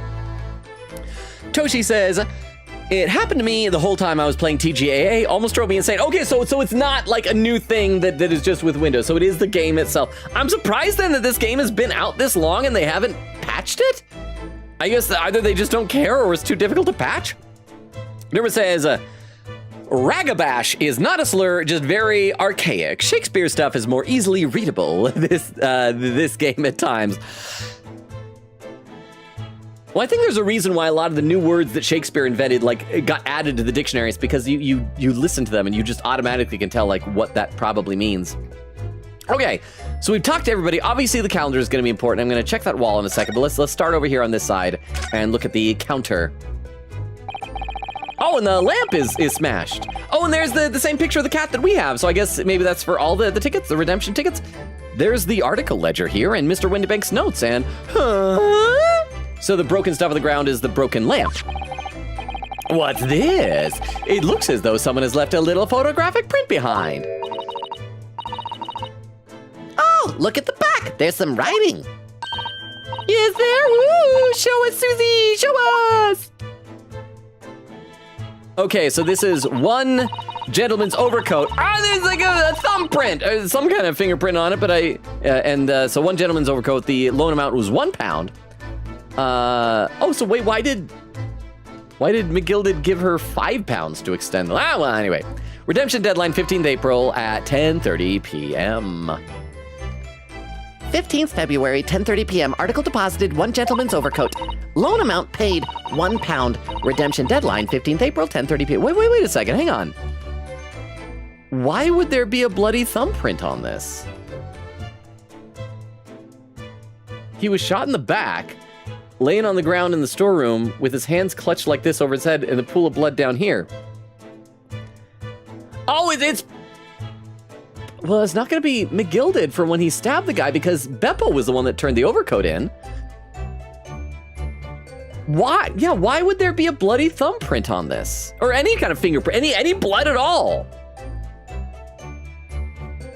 That doesn't make any sense. Oh, it's probably from Eggert. Eggert, remember his hand was cut and he got blood on the disc? That's all I can think. So I'm gonna go with that for right now. Maybe, something like that. A gentleman's overcoat pawned for £1? Clearly, it was a very fine coat. In fact, I think... Yeah, this must be the ticket for the overcoat that Ginny redeemed yesterday. And is still wearing, which belonged to McGilded. Now, it belonged to Thrice Fired Mason, bro.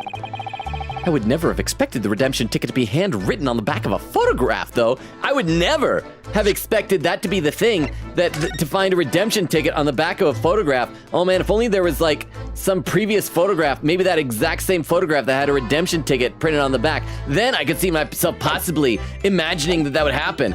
But I mean, as it stands, I would never expect that to happen. It seems Mr. Windybank just used whatever piece of paper he happened to have to hand. But this photograph of a cat, it looks very familiar, doesn't it? I'm sure I've seen this exact picture somewhere recently. Oh, if only I had some inkling as to where I could have possibly seen this exact picture. I don't know. Rack my brain.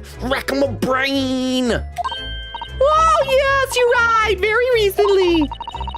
It's the same as the one Ginny gave us earlier. Oh, this is probably going to be the game prompting us to examine the picture that Ginny gave us if we hadn't already. So I'm ahead of the game because I'm a curious Caleb, a curious Calvin, a curious something that starts with a C. Of course, I was forgetting that she gave us that print. Well, what are you waiting for then, Mr. Naruhodo? Get it out! Whip it out! Whip it out right here in front of the police and 2 underage girls. Whip it out, Mr. Naruhodo! All right. This is the cogs' turn. The cogs are what I call them, you know. Oh, and it's a stereogram. It's one of those things before where you uncross your eyes and it becomes 3D. So here, we can try it again. I gotta step back to do it.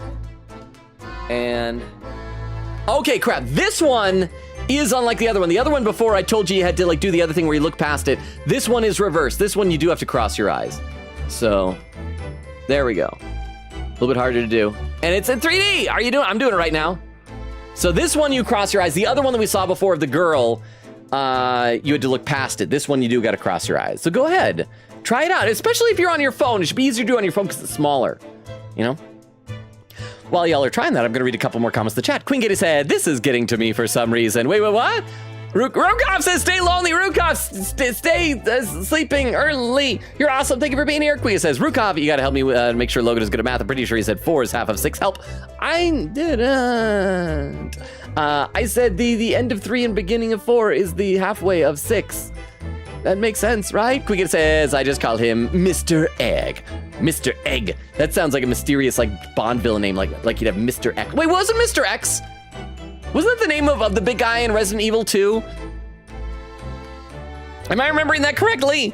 Crystal said Logan had a dumb moment, but I didn't! I didn't have a dumb moment. Crystal says, chat, help me pick a number 1 through 29. 23. Yeah, 23. Queen says 5. Darn it! I was beaten there. Crystal said, bet. Queen says 5 is my favorite number. And then Injustice We Trust command. Queen said, funny note, I actually didn't even talk to Gregson when I did the game. I was so confused on why we needed the papers. Turns out touching the crime scene beforehand gave you that dialogue about needing it, and I didn't do that. And Queen says, okay, I feel better now. Okay, was that from me seeing my explanation about the numbers and things? Let me take a look over the YouTube chat. Frozy says, a curious cat. And then Dermo with a message retracted. Okay, are you guys done looking at a cat in 3D? I hope so, because we're moving on.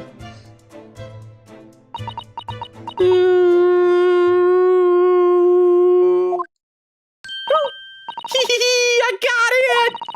These 2 photographs hide an amazing secret. Secret, what does she mean? They go to a stereogram thing, whatever you call it, for 3D. Blah, blah, blah, blah. You must tell us, Iris, at once! Do you really want to know? Yes! We need you to tell us all you know about this pair of photographs! Okay. I guess I could tell you. I'm gonna present you stuff. I'm gonna present you this photograph. Present. Would you mind if I showed you this, Iris? It's just a okay, so same thing as she always says. Doesn't like boring things. I'll check to see if the paperwork is... Paperwork should be boring. Present! Poor Ginny. This is all my fault, really. but she'll be all right, won't she? In court tomorrow. I mean, it kind of is, I guess, a little bit Iris's fault. Because Ginny obviously went to the pawnbrokers, broke in to try and get her manuscript back, right? I'll defend her with everything I've got. That's not much. That's not comforting at all. So, she'll be all right, won't she? Am I that bad at instilling confidence? Yes! Okay. So I guess we can converse with her. Pair of photographs. So, Iris, about these 2 photographic prints. The one we found here on Mr. Winniebank's counter and the one Gina gave us before. What is this amazing secret you mentioned that's hidden between these 2 identical prints? They're clearly identical. There's not like more space between the cat and the snowman in one of them. They're obviously the cats aren't at a slightly different angle. They are identical. Actually, that's not quite right. Sorry? If you look carefully, the 2 prints aren't the same. Not exactly. They're not? But why is this important that they're pictures from a stereogram? Have another look at them now. Can you see that they're just slightly different from each other? I think so. It's very subtle, though. But what's the reason for the subtle difference between the 2? Why are we taking this long?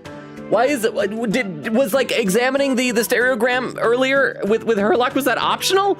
I mean, they made a whole big deal about it, so I'm assuming that you had to do that. Ah, well, it's because they're a set, you see? No, I don't. This is not something that I clearly knew about yesterday. This pair of photographs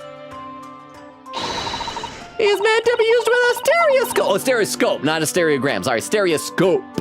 Everyone in London is raving about them at the moment. Ah, stereoscope. Why do I feel as though I've heard that word before recently? Oh, yes. That's what Mr. Sholm showed us yesterday. That dang. You see, there it is, just over there. Ah, yes, of course. That magical machine that makes pictures look almost real enough to touch.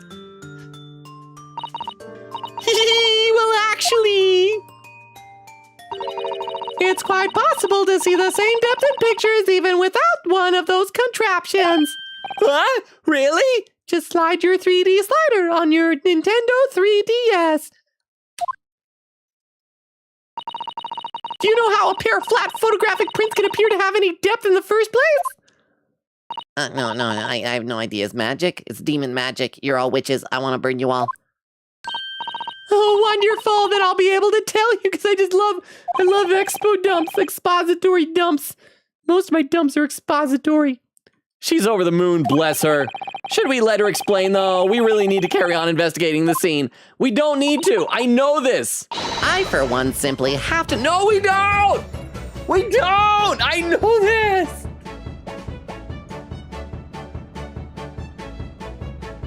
I'm gonna read some chat. I'm so disappointed by repetition.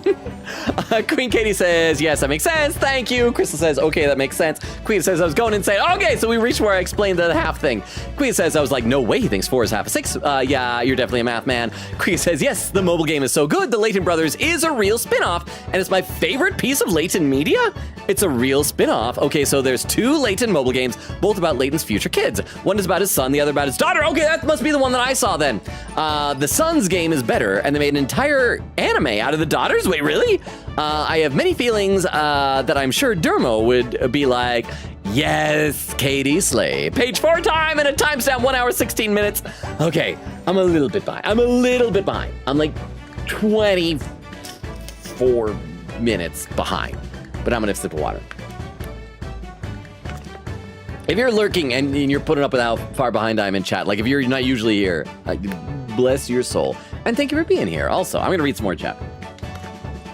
Over on YouTube, let's see. Derma says, let's say you see a straight fence 10 meters long. Each segment is 1 meter long and supported between 2 fence posts. How many segments are there? How many posts?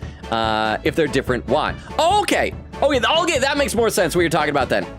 I got you. I don't think I'd ever heard that or knew that it had a name, but I get what you're saying. Underwood says, Mr. X is Resident Evil 2. Okay. That's what I thought. Is the big guy. It's the big guy. The big scary guy. And Toshi says, I can imagine how happy Takami's inner nerd felt when writing about this whole stereoscope stuff. Oh, shoot, Takumi! Or whatever. For some reason, I was thinking 100 Line. I'm like, did he play this game? Did Takami Sumino play this game? I mean, he definitely seems to have his special interests that he gets to delve into in this series. Durba says, forget about the Daughters game. It's not great, but The Brothers is one of my favorite investigation games. Okay, so both of you recommend it. Interesting. So is it you said it's an investigation game, so it's not just like pure puzzle solving like the other Professor Layton games? What would you say it's more like then? Let's see, and Crystal says, how dare you blame chat? Quigita says, at least this game has better autosave, unlike a certain game I played today, shakes fist at air. And Quia says, you're not on autoplay. Autoplay would have been lit up. This is so weird that it was doing that, but I guess it's just a bug in the game. Let's play some more. Speaking of bugs in the games, and speaking of needing to save, I should probably just save again, because that's good practice to do. Last time I saved was almost a half hour ago. All right, so we're talking about stereoscopes. I, for one, simply have to know. Oh, we don't need to talk about this. We do not need to talk about this, Iris. I am leaving. I am examining stuff. Goodbye, Iris. You have just disappointed me. You used to be delightful. Let's look at shovels and/or spades with walking cane-like handles like Eggert Benedict had. Oh, that's clicking this thing again. That ledger that's open on the counter. There really, that ledger that's open on the counter there really is enormous, isn't it? It must be an awful lot of work to keep track of all those hundreds of items in pawn. It's too much to think about. Better to sell it all and have a clear head, if you ask me. But clearly Mr. Windybank was very careful when it came to the articles in his care. Okay, so that was new at least. Still can't click the broken glass. Can I click just the, oh again, I can't even click the lamp. I don't want to go in the back room yet. So let's take a look at the music box player. That's a music box. Do you have them where you come from, Bruno? Yes, but I've never seen one as large as this in Japan. Yeah, we have big stuff here. Everything's big in England. Oh, wow, this will be a treat. Shall we have a listen?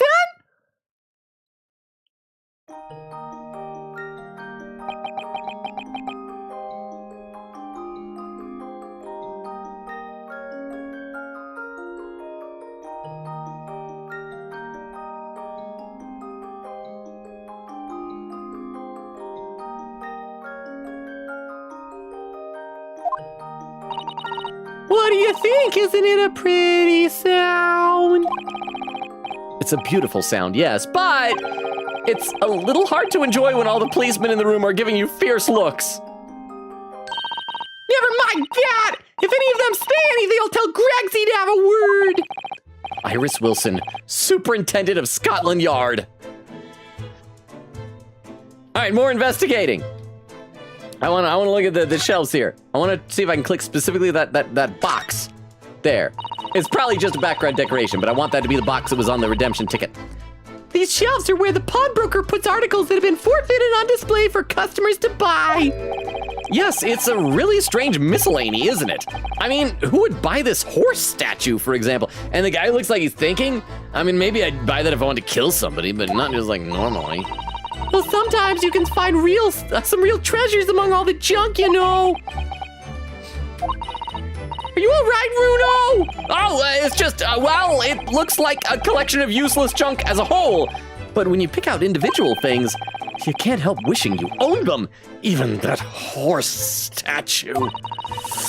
Ugh. That's exactly how the pawnbroker works. They're very clever. Okay, so that apparently the box isn't anything specific. And another horse statue. Oh, this is the horse statue. I thought it was up next to the thinker. We can't click the askew bird cage. Let's click the stereoscope. This is that strange contraption that lets you see pictures of things as if they're right in front of your eyes. It makes you think. When Mr. Sholmes gleefully showed it to us yesterday, we were blissfully unaware that any of this was about to happen. Okay, can't click Pinocchio. Can I click the other one down here, the pop-out one? I'm fairly sure this contraption was here yesterday as well. Here we are, though I'm not confident I can get it closed again. Why isn't it open in the background? This is weird. Oh yes, that's a folding stereoscope. Really? This is a stereoscope? Mr. Sholm showed us a picture yesterday that you were supposed to be able to see in 3 dimensions.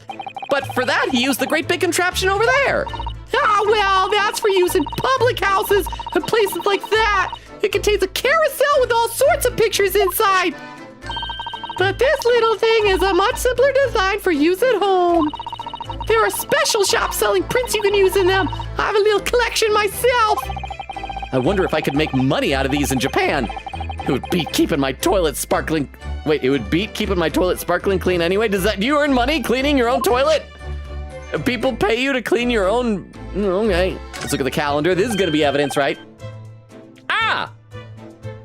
Look here! See, the bullet is still in it! Okay, hang on!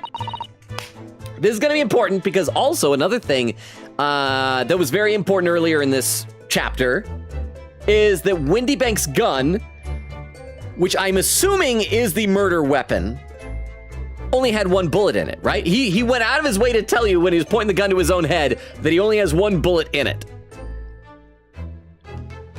So a bullet hit him in the back. I don't think that was his gun. I'm gonna assume that the gun that was in Iris's hand was his gun. We don't know if that went off somewhere else, but is this the bullet that shot Sholmes? No, because when we went in here before he got shot, like right before he got shot, I'm pretty sure that we saw that the calendar was already messed up like this, right? Actually, I don't remember. Did we? So I don't know. Is that the bullet that shot Sholmes?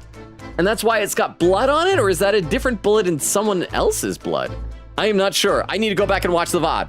Oh yes. Oh yes, a bullet hole.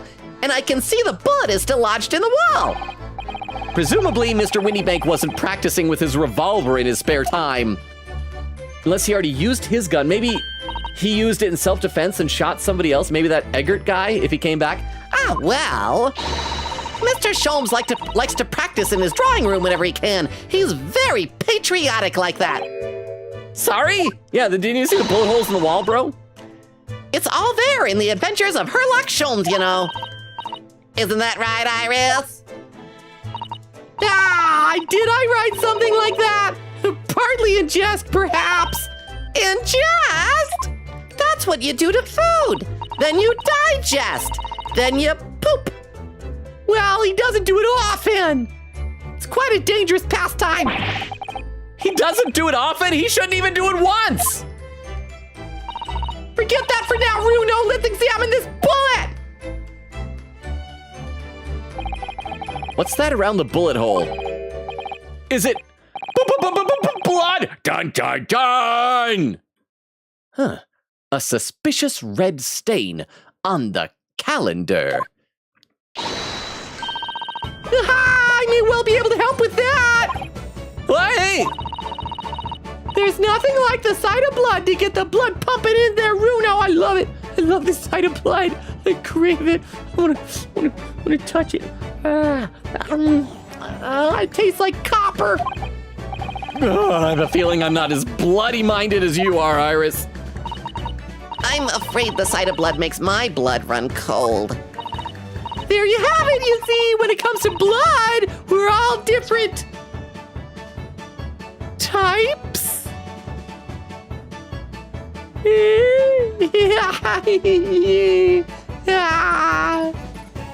Blood type. Iris, a man died here this morning. Yes, what a scientific observation. So you need this. Oh no, what is that scary looking thing, huh? Slow clap for Iris. Ha ha ha ha ha ha ha. Tony, thank you for the 100 bits. Tony, how are you? Welcome, welcome, welcome. You know what? Even though you didn't do a raid, I think that 100 bits is worth a shout out. Are Crystal and or Vero currently at the keyboard to do a shout out? Otherwise, I can do a shout out for you, Tony. How are you doing? Thank you for the 100 bits. How are you doing? I'm going to read a couple comments in the chat, and we'll see if a shout out appears. If not, I'll go ahead and do it myself. Let's see. Crystal says, so Katie, ignore what will happen in the next 10 seconds, okay? Oh, there we go. There's a shout out. I'll just sip of water while it's going. Feedback later, good chat, or I'll get the stick. Oh, you don't want to get. Oh god, crap. Wiggles brings up the stick. no. That's some fast stair climbing. Please bring the stick. Oh, I need to be punished, Daddy. oh! Perfectly cut off mid-scream there. But how you doing, Tony? I hope your weekend is treating you well. But like I said, I'm going to read some more in the chat. But welcome! Quicket says, Crystal, what? Crystal, did you unfollow me again? Oh! Crystal says it was next to the pin message. It wasn't my fault. The unfollow button was just upside of pin message. Quicket says, puts fist on my hips. Oh, Crystal shakes head in humor. This is why I have a Firefox extension that removes unfollow buttons. Oh, that's a good idea. Crystal says, drink, Logan! I just did, but I'll drink some more because I drink, man. Thank you. Oh, Crystal said, no, do not drink. Okay, I won't. I'll stop. Crystal says, meant drink, Logan. Oh, okay, wait, drink. Oh, I should drink myself. Drink, Logan. Drink comma, Logan. What am I doing? Vera said, Logan is in my tummy because you drank me. Vera says, ad quote, it's not difficult, and don't call me Shirley. Because you guys have seen seen that old joke from the movie Airplane. I think it's the movie Airplane, right? Where it's like, surely you can't be serious. I am serious, and don't call me Shirley. Oh, thank you, Toilet Duck.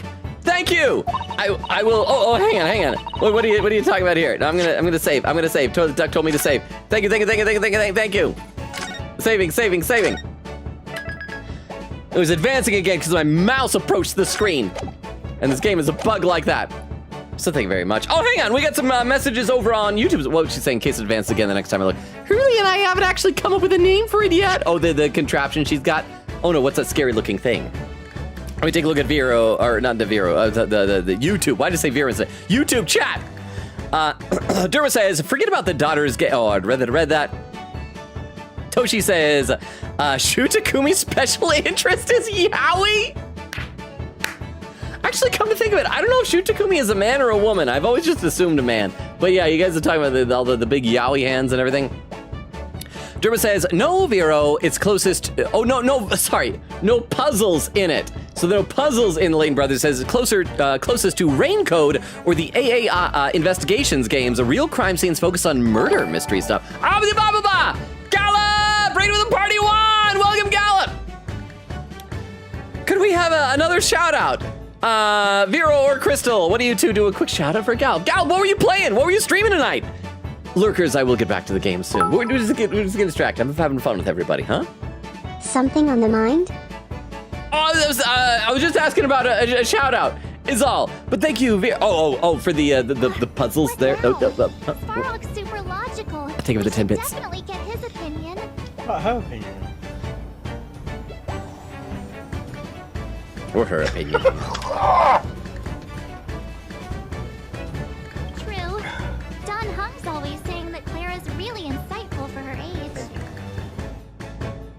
Thank you for the raid, Gallop. We got back-to-back Gallop clips. I'm gonna look and see what you're. Oh, you're playing some Honkai Star Rail today. Are you? In the basement to get fingerprints. It's so spooky. Oh, is this some phas? Excuse me? Phasmophobia. Ah! Bloody hell! At least you don't have to worry about guessing dialogue correctly in Phasmophobia. But thank you for the raid, Gallop! And thank you, Dermo, for the explanation of the Layton Brothers games. And Queen Katie posted over in the YouTube chat saying, quote 100, all you have to do is overreact to the sight of blood and he gets the ladies. Oh, I forgot about that quote. And it kind of works. I don't want you guys trying to get the ladies if the lady is a 10-year-old girl who's excited about blood, though. Just putting that out there. But thank you very much. All right, let's play a bit more of the game, then I'll be back to the chat soon. I don't say this often enough, but thank you guys for hanging out with me here today. I'm just happy that you guys are here. I have fun with you guys. It makes my night. I'm so happy you guys are here. Okay, let's play some more. Hurley and I haven't actually come up with a name for it yet. Oh, this is gotta be, remember it, in the second chapter, he used that and he saw all the handprints or whatever, that was over the paper strip that was closing me in the wardrobe, right? But as soon as you see it in action, you'll understand what it does. Phew! Watch!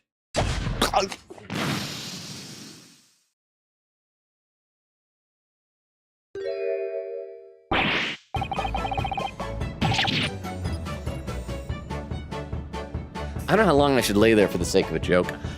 Oh, the color of the bloodstain has changed. I think I stayed too long. I think someone left on YouTube. The color of the bloodstain has changed. Oh, so it, is this similar to the, what were we always called, luminol solution that Emma Sky has? It reacts to blood? Or maybe the different color, it's red now in the background. Maybe the different colors correspond to different blood types. And so it's a quick, check on that to see if you have matching blood types for 2 different blood stains? There, does it make sense now? That's what I would assume. And plus, like, on the gun, it has green, blue, red, and yellow. See, I'm gonna guess it reacts to different blood types with different colors. And so we can compare 2 blood stains, see if they're the same person. Yes, I think I'm starting to understand. Good, it works on the principle that different people have different types of blood, you see? Yes! How wonderful! It's green now. I'm not grossed out anymore. It's like Vulcan blood. The chemical it fires combines with the blood and makes it change color. So you can identify whose blood it is that you're looking at in a flash. Oh, what a fabulous invention, Iris. Isn't it? I bet Jeannie would say it's effing great. Ever since Matilda made her swear. She swears a lot now. So whose blood are we looking at then? I don't know, green guy? Green Goblin? Norman Osborn? Willem Dafoe? I don't know. Well, all the chemical does is turn the blood to different colors, so... just find someone whose blood turns the same color, and you'll know who it belongs to in a flash. It's more like 2 flashes, really, isn't it? Don't complain! It's a marvel of science! 1 flash or 2, this could well turn out to be a very valuable clue. Oh, so we must make a note of it in the court record. The bloodstain sample has been entered into the court. Okay. Let's keep testing and adding the results of other blood analysis to the portfolio. As long as I have region left, sure. All right, let's look at my court record. I want to see how it describes it. A sample of blood analyzed with a special chemical indicator developed by Mr. Sholmes. Different people's blood turns different colors. So what do we look at? Okay, so we're probably gonna get a cycle all the way through. So the blood here turns green. This is neat.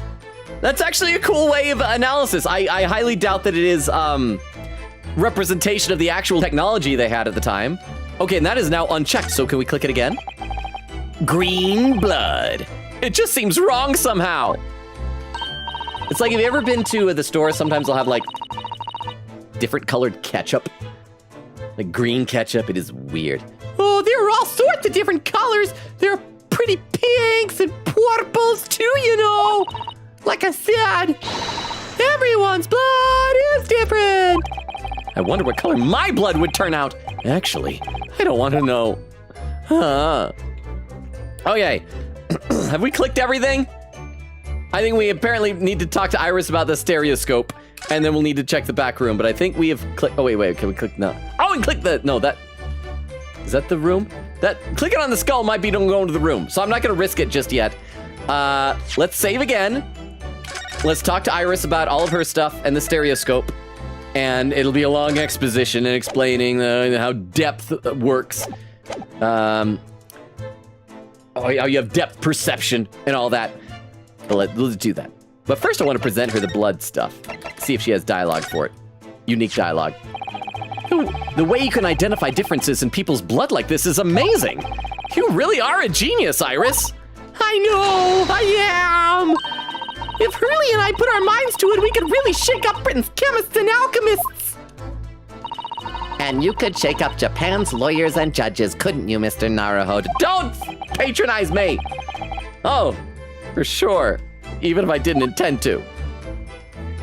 I mean, now we can talk to her about her crap. All right, how does stereoscope print works? Have you ever considered, Runa, how our eyes see depth in the world around us? Well, I just opened them and it works. But the reason it works is because we have 2 eyes. 2 eyes? Whoa, shocking. Shocking. If you try closing just one eye at a time, I think you'll see straight away. What you see with your left eye and what you see with your right eye are ever so slightly different. You get a different view with each eye. This is like stuff I feel like children understand. Yes, the position of objects seems to shift slightly. Exactly, and in your head, your brain uses that shift to estimate depth as it merges the two views into one. That's how we get that depth in everything we see. Ah, my brain really is amazing, isn't it? It does so much without telling me. Ah, I think I see. So the pair of photographs consist of a left eye view and a right eye view. Is that right and left? Oh, well done, Susie. You're so quick. So if you can persuade your brain to merge the two pictures together in your head, you'd be able to see depth in these prints? Yeah, Runo, you're beginning to understand. And a stereoscope's function is to act as your brain and allow you to do just that? Yeah, but as long as you have two images, two eyes, and one brain, you can actually do it yourself without needing a stereoscope at all. Just slide your 3DS slider. You can? Really? Okay, let's do it. Let's do this. We already know this, but all right. Let's try it. Let's see if you can view the pair of prints without the help of a stereoscope. Oh, yes, I'm dying to have a go. Susato-san really loves this kind of thing. You need to be able to cross your eyes. That's the main thing. Can you both do that? Cross my eyes? I think I can. Watch me. See if you can copy. Okay, I'm gonna watch your eyes. Iris. You better cross them. Make your eyes do this. All right, let me try. Okay, cross your eyes, Susato. Are you ready, Mr. Naruhodo? Oh, yes, do it, Susato. Do it.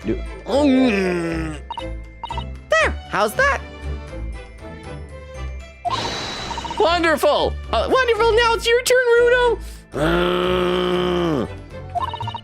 The trick is to concentrate on looking at the bridge of your nose with both eyes at the same time. Not exactly an easy task when two people are staring at you cross-eyed. All right, that's enough practice. Now let's try looking at the prints. Start by staring at one print and slowly crossing your eyes. You should see two overlapping images like this. You try it now, Runo. I'm just gonna have to give it a try, I suppose.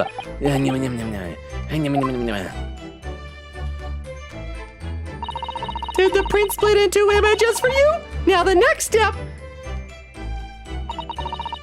is to put the pair of prints side by side like this and try crossing your eyes again. Is this optional? Could I have avoided this? Until they form a new single image in the centre. Oh, yes! Mr. Naruhodo, it works! I can see it in the middle now! It looks so real! Oh, I wish I could look at it all day! I wouldn't advise that. Your eyes might start to hurt. Your turn, Runo!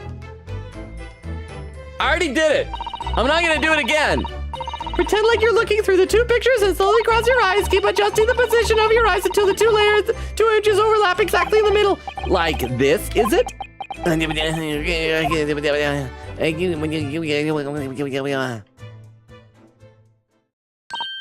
We're finally done with that. There, you managed it. So now you know how stereoscopic images work. Well, I don't know who discovered it, but it really is quite extraordinary.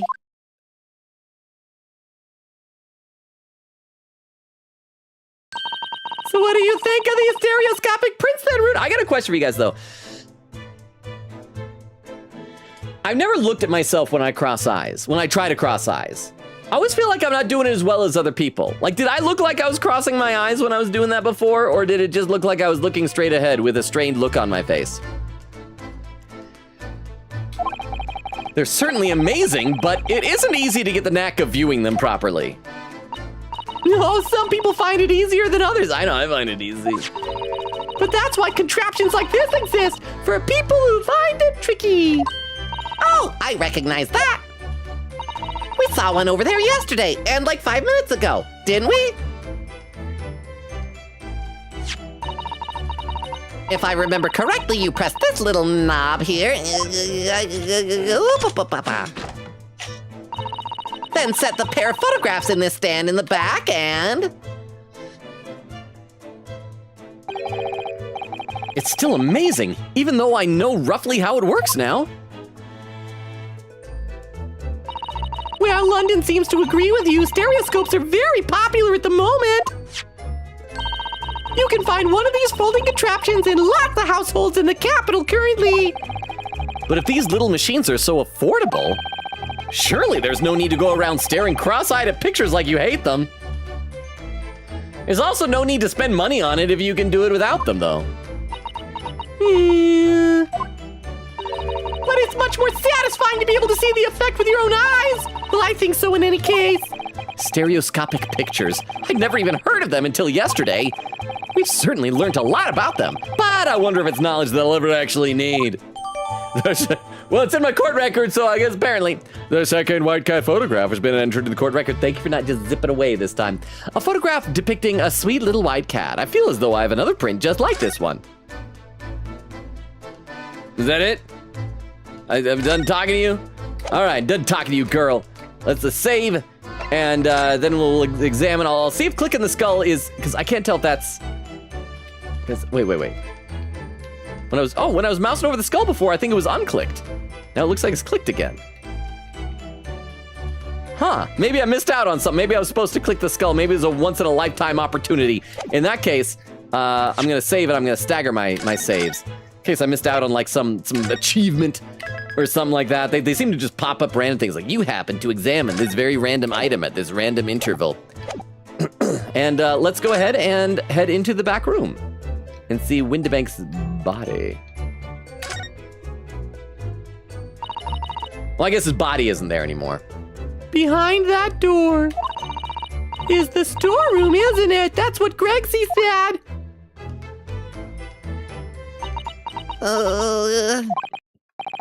Yes, and that's where I saw that dreadful scene last night. Through the little window in the door. See, that is gunpowder all around his bullet hole. That means point blank range. That means the gun was like pressed right up against him, right? Is that the clue? I mean, obviously don't tell me, but I think that's probably gotta be the clue that you can see in the animated cutscene. Mr. Windybank face down on the floor with Gina beside him. As the accused legal representative, you have the right to examine the scene, Mr. Naruhodo. I won't go in there, though. Please don't make me go in there. We must make a thorough investigation. Yes, of course, and we will. Behind that door, that's the real scene of the crime. Let's do this to check out a dead body. Don't worry, if there are clues in there, I'll find them. Oh, yeah, let's go in. Oh, maybe I gotta click move to go in there. That's probably what I had to do. Move in the new location has been added. If you let your concentration slip, you might miss what people say. Poor Mr. Windybank. The storeroom where pawned items are kept until they're redeemed or forfeited. It's also where Mr. Windybank's body was discovered. Click. Here we go. Oh, we got a pin message. I'll check that out in just a minute as soon as we get a little bit of music again in the background. 16th April, Windybank storeroom. Okay, so we're looking from roughly the position of the door. It is a bit of bullcrap because when we look through the door, some of those little drawers over there had like the paper labels like completely torn off. So this is inconsistent with what we saw.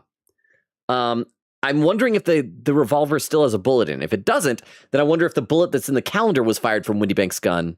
Or if not, there'd be somewhere else in here that would have taken the bullet. But it doesn't look like anything on like that side of the room is smashed or hit with a bullet. I do still think that there might have been some way that people were sneaking in here from next door. Doesn't look like a floorboard is super different colored that I can tell from here. So I'm going to assume the clue that I was supposed to see before is just the gunpowder around the bullet wound. Oh wait, one of the floorboards does look a little different though, actually, but it's in a different spot.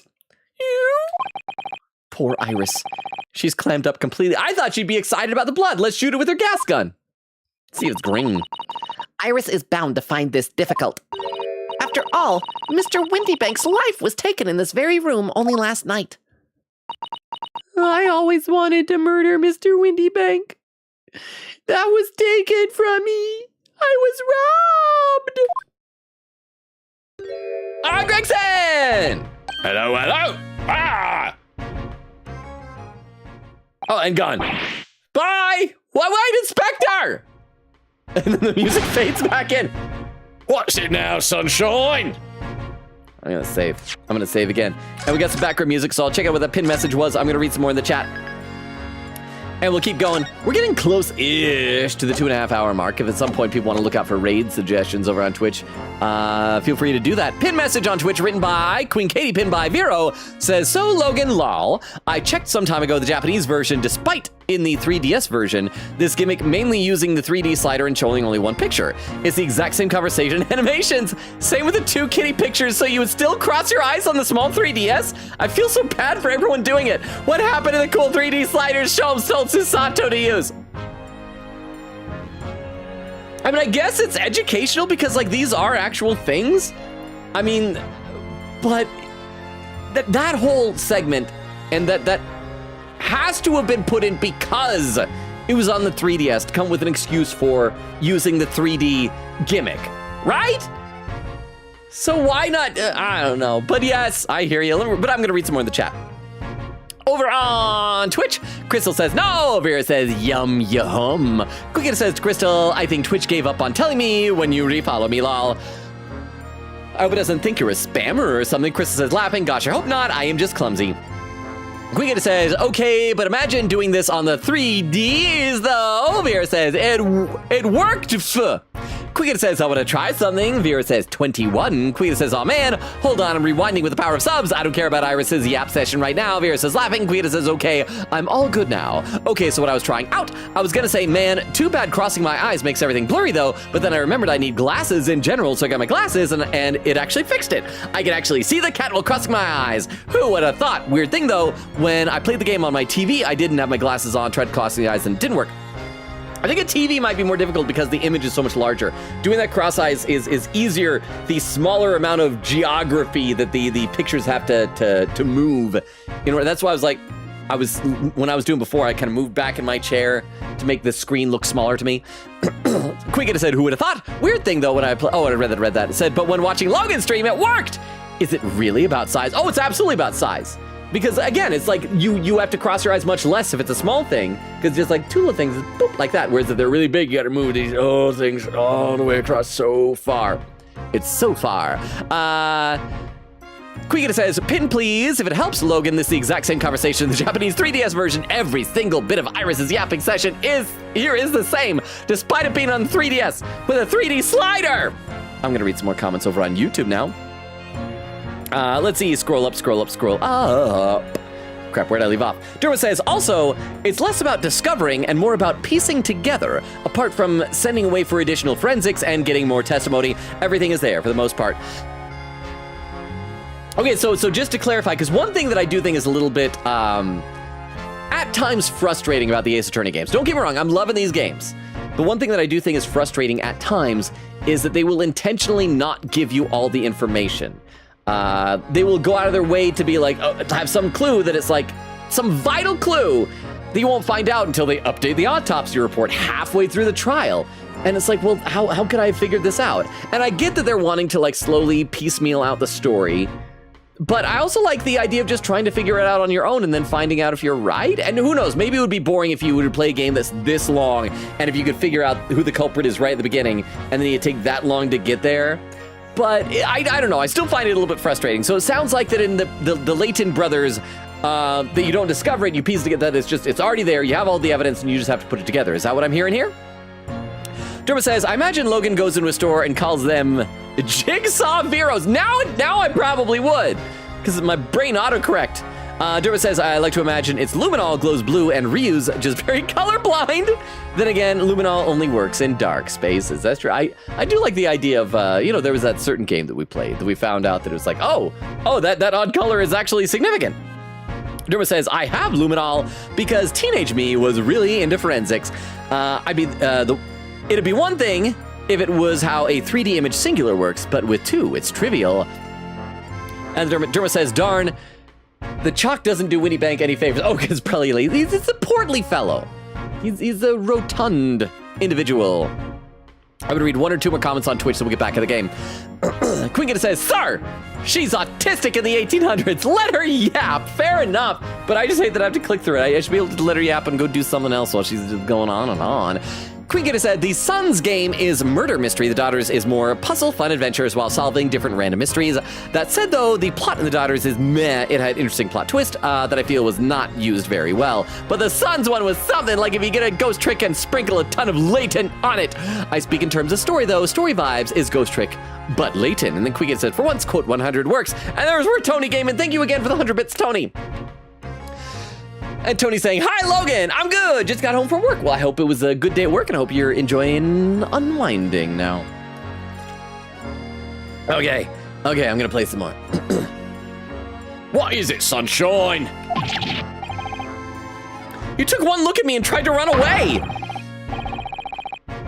You figure Scotland Yard inspector would run away from some jumped up little defense lawyer, do ya?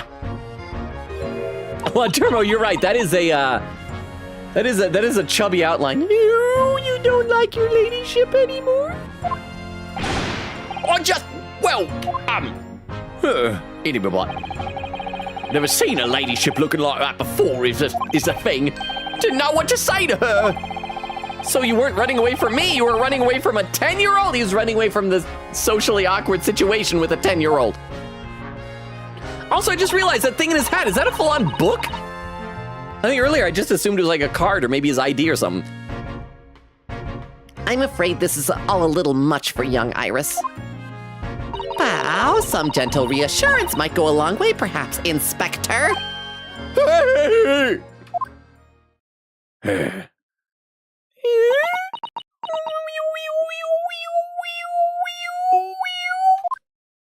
Into my butt.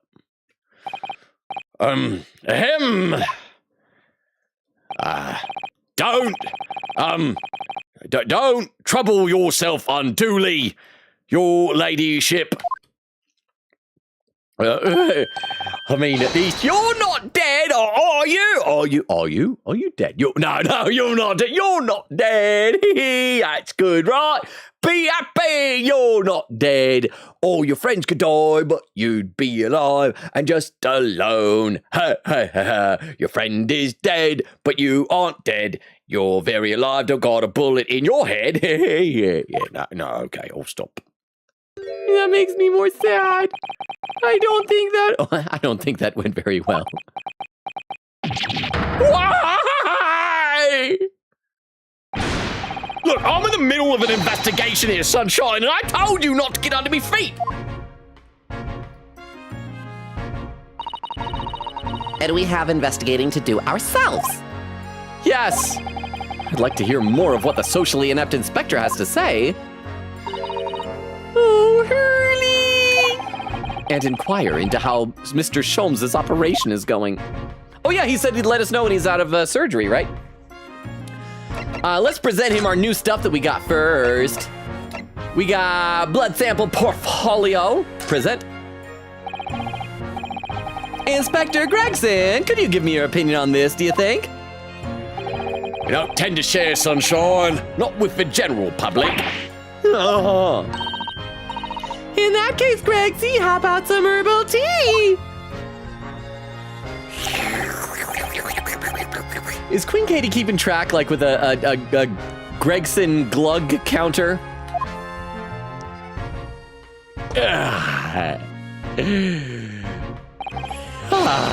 Lovely. Thank you very much. That really hit the spot, your ladyship. Don't mind sharing that, then. Okay, that's what he says when he has nothing to say. Got anything about the white cat photograph? Inspector Greg, okay, nothing to say. So let's look around some more. Before we talk to him, let's poke around, click on some stuff. And we'll present him whatever we find. And then find out how Herlock is doing. And who knows, maybe if we're lucky, we'll get to go see him before the end of the stream tonight, see if he's dead. He's probably not dead, but possibly dead. Maybe he's gonna be a zombie. Let's investigate. Examining. Okay, so we got the body, we got the gun. What else can we look at? Can't look at the bicycle. We can look at the barrels and the the reels of celluloid film. Okay. Some pictures. Oh, maybe this is all together. Just all the junk that's there. Got the desk. Desk we cannot click. The trunk. Can't click the notes there.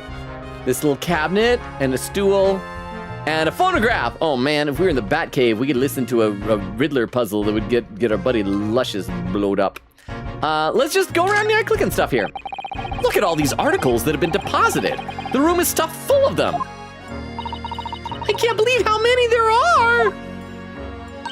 A bicycle, a gramophone, musical instruments, even some enormous paintings. Look! Pieces of different people's lives quietly gathering dust in here together. There's something very peaceful about the atmosphere in here. Or at least there would be, if not for the chalk outline on the floor and the policeman shuffling around. Arkham, not much I can do about that. Arkham sunshine. It's a little depressing, because that's the thing, these are all people's personal items that probably have meaning and value to them. Sold because their lives suck. Okay, but that clicked everything.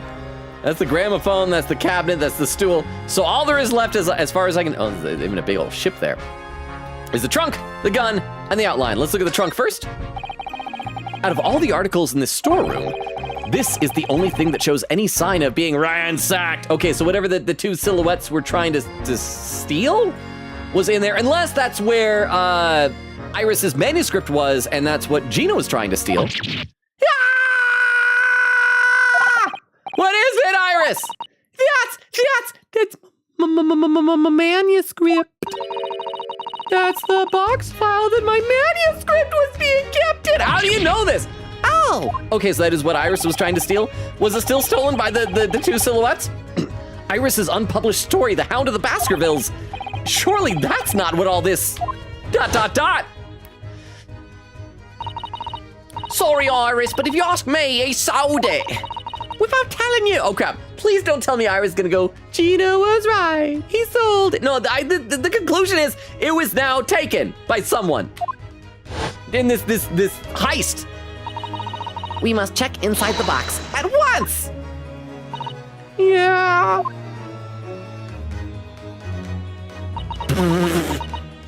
I think this is the first time I've seen Iris head to toe. She's got like such puffy little pant legs there, like little pumpkins. Yeah! It was there! Iris's story was there! Really, it was? Well, That's good news, isn't it, Iris? Yeah. I mean, of course I believed Hurley when he said he deposited it here, but still, it's a relief to actually see it. Okay, so we're not going the stupid thing of her believing what Gina said. Really? Because that's not very well hidden frown. Iris's manuscript has been entered into the court record. A long unpublished story that Mr. Sholmes deposited at the pawnbrokery of the victim, Mr. Windybank. It's entitled The Hound of the Baskervilles. So had Sholmes deposited this like before we moved in? So that means that like Susato couldn't have read it just from like opening the trunk in the living room. She had to have come in here to read it? I'm gonna look at that in the court record. Can we read some of it? Can we examine it? Iris Wilson, little stamp. Here's the title. The Hound of the Baskervilles. How did Susato-san know the exact title of this unpublished story? yeah, I'm not telling, but for no reason. I suppose I'll just have to wait until she's ready to explain it to me for no reason. I'm so sorry. Can we flip it over, some of the back, like a coffee mug stain? That's it? That's all? That's all there was? That's all there was to see? Okay, I guess that's it. I don't think we can even click on the... Okay, nothing to see there. Let's back out here. Look at a gun. This is a revolver! A real one! Was that the type of gun that Windybank had pointing to his head? I think it was, right? But with only one bullet in the chamber? And quite possibly the murder weapon used to take Mr. Windybank's life when Gina Lestrade, the horrible villain, murdered him in cold blood. What's the matter, Susie? You and Runo look like you're about to faint. Well, it's just that I've rarely seen a gun in the flesh. Guns have flesh, right? I think? You know, I've had issues with guns in the past. At least Ryunosuke didn't like immediately pick it up with his bare hands, get his fingerprints all over it and fire it, like he did in a certain restaurant. But anyway, we saw Mr. Windybank with this yesterday, didn't we? Okay, so we'll see if it is the same revolver. Looks like it. Ish, I guess. I shall have to take my own life. It must be the same gun. I mean, probably. Couldn't be two revolvers in the world. And last night, when I looked through the spy hole in the door to the storeroom here, that was the same gun I saw in Gina's hand. Also, do we notice anything unusual about her in this picture? She's got her hat, it's intact. She's got her little red neckerchiefs thing. She's got her overcoat. She looks normal, right? Her backpack in the, okay. Mr. Windybank told us he only ever had a single bullet loaded in his revolver, didn't he? Oh, we should check to see if it's loaded. Well, it's empty now. The one and only bullet he had in his gun has been fired. Must have been doing a pretty bad job if he got fired. No, okay, I should stop doing jokes in the room a man died in. So we can be fairly certain that only a single shot was fired from this revolver. Okay, did we add that to our court record? No, we didn't. Okay. My gosh. We got like a half hour. We gotta finish this investigation tonight. Let me read some more comments in the chat. Let's see. Crystal says, laughing. Quick with the timestamp, 1 hour, 52 minutes. Crap, I'm over a half hour behind still. Crystal says, was Logan a good drink? Logan was very delicious drink. Let's see. There were some quotes and things. Quick says, so Logan, lol. Oh, that was a pin message earlier. It said, Susato and Iris still do the cross-eyed animations in the 3DS. It's wild. No, this was not optional. You need this for courtroom item. And Vera says, I'm too cozy on my couch. I keep forgetting I'm watching stream. In that case, I gotta make sure that okay, chat, we gotta surprise Vero, because Vera's just chilling on the couch, just relaxing, chilling out, maxing, relaxing, all cool, all that stuff. And yeah, we're just here, just doing our own thing. Vero's just on the couch and everything. It's like, what's that, Vero? Oh my goodness, Vero, you need to come look at the stream. Oh my goodness. I'm gonna read some more chat over on YouTube now. Let's see, gotta scroll up a little bit. Oh, I gotta scroll up a bunch of it. There we go. Toshi says, what's up with the Naruhodo and taking children to visit crime scenes? I mean, I correct me if I'm wrong. Didn't we ever take like Pearl when she was really little to the actual crime scene with blood? I mean, at least Maya, I think when we very first met her, she was already 16, which is still young. And she was closer to Susato's age than to Iris's age, at least. Durma said, Toshi, that's just AA standard affair. Toshi said, Athena is the first person to introduce the concept of trauma to them. Durma said, Toshi, for real. Leighton Brothers is much, much better in that regard. Not perfect, but some of the case you absolutely could do that. It still walks you through otherwise. Queen said, yeah, if 13-year-old Katie could beat Leighton Brothers, I'm sure you, the silly loser, could. Oh, I'm a silly loser. Said, oh gosh, Leighton Brothers is so old now. It came out in 2013. Is it only on mobile still? Is it on other platforms? Durma says, Queen Gate, oh my gosh, I was about 11 when I first played it. It was my introduction to that genre. Durma says, Gregson, single-handedly keeping the microscopic notebook industry open. You could maybe write a paragraph in that thing. Well, you know, but you never know when you're gonna need to write. Maybe it's his dream journal. Keeps in his hat, sleeps in his hat, wakes up in the middle of the night, pulls it out, writes his dreams. Quick said, thank goodness Magpie isn't here tonight. I didn't realize they literally did a flashback of Windybank's animations here. Oh, the gun to the head thing. Yeah, probably not great. Probably not ideal. But I hope the Magpie will have feedback for you when discussing my thoughts on the cutscene of the crime. Let's look at the body. I clicked it. Okay, I gotta click into the game again. It's doing that weird thing. Now we'll try that again. Let's click it. There we are. The police have marked the position of the body with a chalk line and sketched out how chubby he was. Love how he looks like he's flexing, like, arr. Poor Mr. Windybank. He was a nice old man. How old was he? You calling him Unk if he was, because he was probably like 50s or something. Oh, he's 48. I guess that's older. Well, he was shot just once through the heart. Most likely the fellow died instantly. He wouldn't have felt a thing. That's nice, I guess.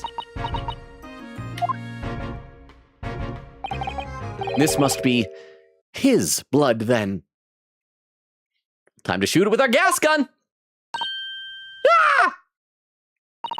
I don't like to ask at such a wretched time, Iris, but I wonder if perhaps... Don't worry, Susie! I'm ready for action! Yoo! Pachow! Boo-boo-boo! Wait for the color change! Blue! Blue, not green. Blue part of green with yellow, but not green. So now we know the color the chemical turns when it reacts with Mr. Windybank's blood. Okay, so we know for sure now that the blood out on the calendar is not Windybank's, which makes sense if he was shot once. So we still need to find out whose blood that is out there. I'm guessing it's Herlock's. Can we fire her gas gun also with the ticket that has the blood stain? We should check that out in a minute. And it doesn't match our analysis of the bloodstain we found in the main shop. No, but let's add this sample to the others we've already collected anyway. The blood samples portfolio has been updated in the court record. Okay. Oh, and I can still click it again, apparently? Before we do that, I do want to investigate, take a closer look and examine the other card that has the blood stain. I can't remember if it would let us click on the blood stain or not. And see if we can, if we can shoot that with our gas gun. White cat photograph number 2. So this is the second of the 2 photographic prints of the cat, and it really does look like Wagahai. It looks exactly the same as the first photograph at first glance. I suppose that's what's so compelling. Wait, where's Susato, by the way? I want to talk to her about this. Actually, now that we have both pictures, I could have another go at viewing them as a stereoscopic image. No! I don't need to do that! So I need to cross my eyes and try to get the 2 cats to merge in the middle as one. Okay, cross your eyes, bro. See you cross your eyes. It's such a hard thing to do. Whoever thought of this in the first place must have spent a long time staring. Okay, flip it over. And yeah, hopefully these will be 2 different things. This is the ticket that Gina brought in here yesterday. Yes, having been entrusted to her by Mr. McGilded 2 months earlier. Article deposited, 1 gentleman's overcoat, And the other redemption ticket was in the pocket of that coat. Yes, for a small box deposited 2 days before the omnibus incident. Could that have anything to do with all this? Oh, and the signature? Is that a different thing? This is the ticket that... Oh, crap! Okay, I thought it was different. It looked like that it got unclickable and then reclick. Okay, now let's look at the bloody print. Mr. Naruhodo! I don't know if you've noticed, but there's something rather troubling here. I have noticed! The red smear, you mean? Yes! It looks like blood, doesn't it? I wondered if Susato-san had picked up on that. Well, in that case... Yes, we need Iris. Okay, good, we can do this! We should show this to her before we forget. White Cat Photograph 2's information has been updated in the court record. Okay, so we're gonna have to present that to her. Probably should have done that before we entered the room. I'm doing things in the wrong order, because I think right now if we try to back out, we gotta talk to Gregson. Let's examine this again since it's unclicked. Iris? Don't worry, I'm all right. But we must find the true culprit. Yes, absolutely. Okay, now it's checked. So we back out. And then we gotta talk to him. Can we present any more stuff to Gregson? Iris's manuscript. Check this out, bro. See if you appear in it. Oh, he has something to say. Is that what I think it is? Your ladyship's latest? Yes, my latest story is called The Hound of the Baskervilles. A most fascinating title, your ladyship. Fascinating. And I don't suppose. Would there be any mention of my humble self in the tale this time? Good question. I can't really remember. I see. Well, why would you, your ladyship? Oh, wait, it's publication. With eager anticipation. You needn't worry, Inspector. I'm sure if you do appear, you won't be doing anything particularly remarkable. You're looking to be arrested, sunshine. I didn't mean it like that. And even if I did, you wouldn't have bitten her ladyship head off, would you? Okay, so that was something new. Let's talk to him now. Converse. How many things we gotta say? The scene of the crime. So, Inspector, what do you make of the crime scene here? For sure, you got eyes, haven't you? It's what it looks like. Nothing more, nothing less. Iris, could you lend me a hand? So, Gregsy, what do you make of the crime scene here? Oh, yes, your ladyship. Do allow me to humbly explain. Last night, and shortly after the hour of 1 o'clock in the morning, Scotland Yard Police attended the scene. The one and only door to the storeroom was found locked from inside. So, it was locked from the inside. I know this because he said it was locked from the inside. And when I discovered the scene before the police arrived, it was locked from the inside. That would suggest it was locked from the inside. I'm glad I confirmed it in my mind that it was locked from the inside. The lock appears to be broken now, though. Was that the police officers doing? Quite right, ma'am, quite right. We took the liberty of smashing the door in as humbly as possible. Oh, As you can see, the victim was discovered prostrate. Not prostate. Almost said prostate. He had a prostate. Not working anymore, but prostrate on the floor. Thus wise. And next to the aforementioned body, we discovered the vile gutter child. You talk about Jenny! She's my friend, you know, Inspector! Wait. Okay, gotta calculate this. Gotta figure out what. Okay, I did something wrong. I can fix this. Miss Lestrade. The hapless girl was curled up in the floor. Dead. To the world. She's still alive, you know, to the world. Yes, when I saw her, she appeared to be unconscious. I'm afraid to say she had the gun that was used in her hand. No! Presumably, it's the gun that's still down there on the floor now. In a pocket, we found a key to the door as well. Wait, what? The key to the storeroom? and you say the storeroom had been locked from the inside, Inspector? Correct. All of which leaves her ladyship's friend, Hagam, in something of a Hagam sticky situation. Hagam, I'm afraid. Hagam. Hagam. Hagam. Hagam. Hagam.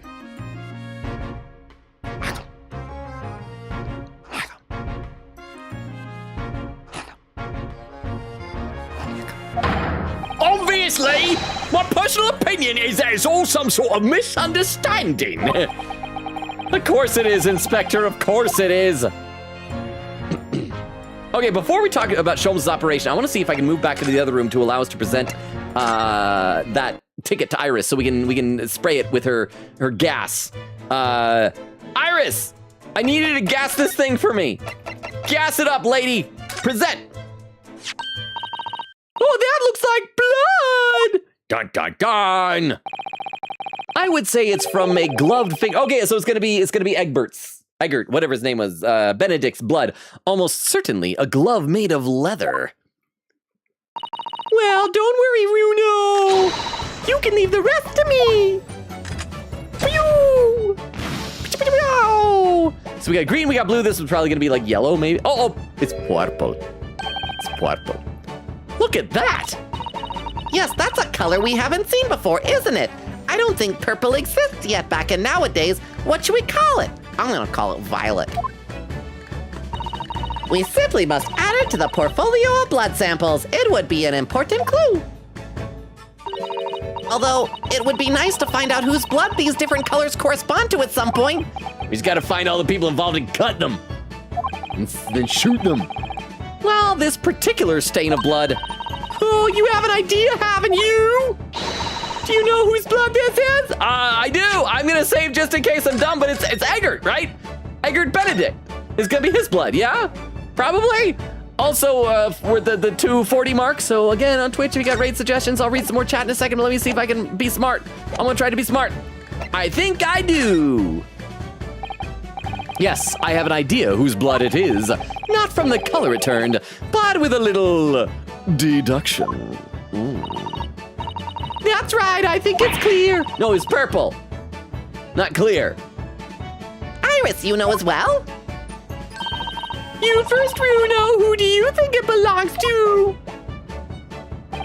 All right, I believe that this is the blood of Magnus McGilded, Gina Lestrade, Dice-Fired Mason, Pop Wood. Okay, so it's not Eggert Benedict. It's Thrice-Fired Mason. Then, wait.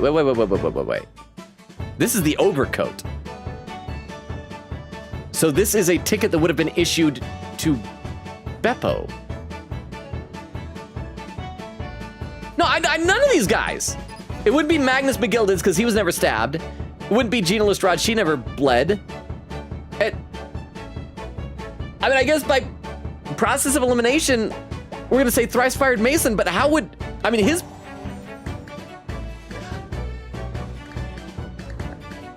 That doesn't make any sense. Because, am I misremembering? McGilded gave the coat to Beppo to bring in. Why would Beppo have Thrice-Fired Mason's blood on his hand? I am very confused right now. I thought it was Eggert Benedict from when he came in because he cut his hand and he even got blood on the disc.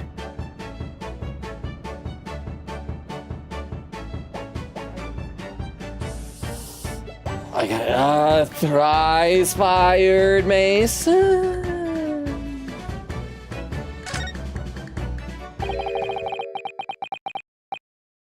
Thrice-Fired Mason? You don't sound very sure of yourself the way you trailed off there. I'm not! I want to say Eggert. Well, it was 2 months ago now, that case. And of course, I'd never met the victim, so I'm struggling to remember his name. He was definitely thrice-fired, though. The victim of the omnibus case? Oh, yes. His name was indeed Mr. Thrice-Fired Mason. But that would mean that this bloodstain was left on the ticket 2 months ago. Yes, I think it was. Gina brought this ticket here to Windybanks yesterday.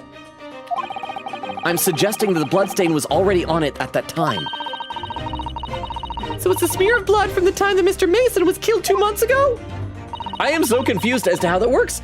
I gotta be misremembering because, because the order was Magnus McGilded gave the coat to Beppo. Beppo takes it in and turns it in.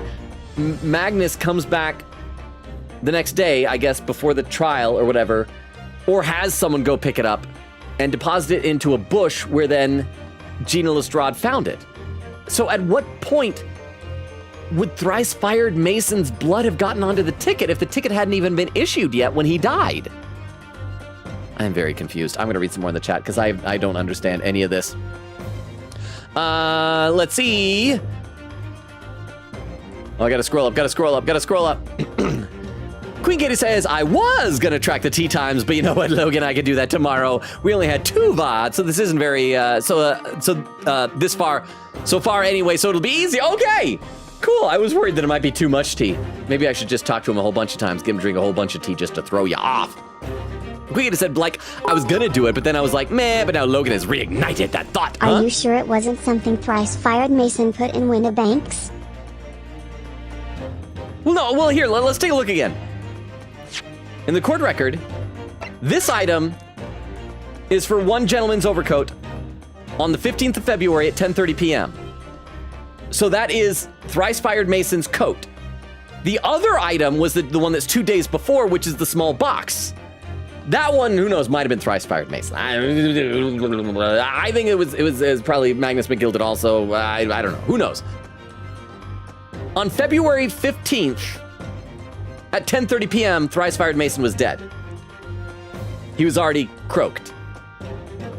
So, I mean, he did have blood leave his body. But he could not have done it. And again, the coat was then removed. In the flashback, we saw Magnus give it to Beppo, right?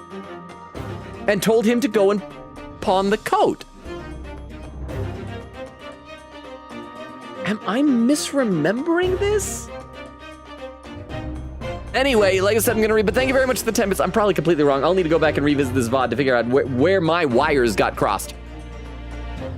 Vera said, I low-key wish the gun was big so we could have a Machi situation again.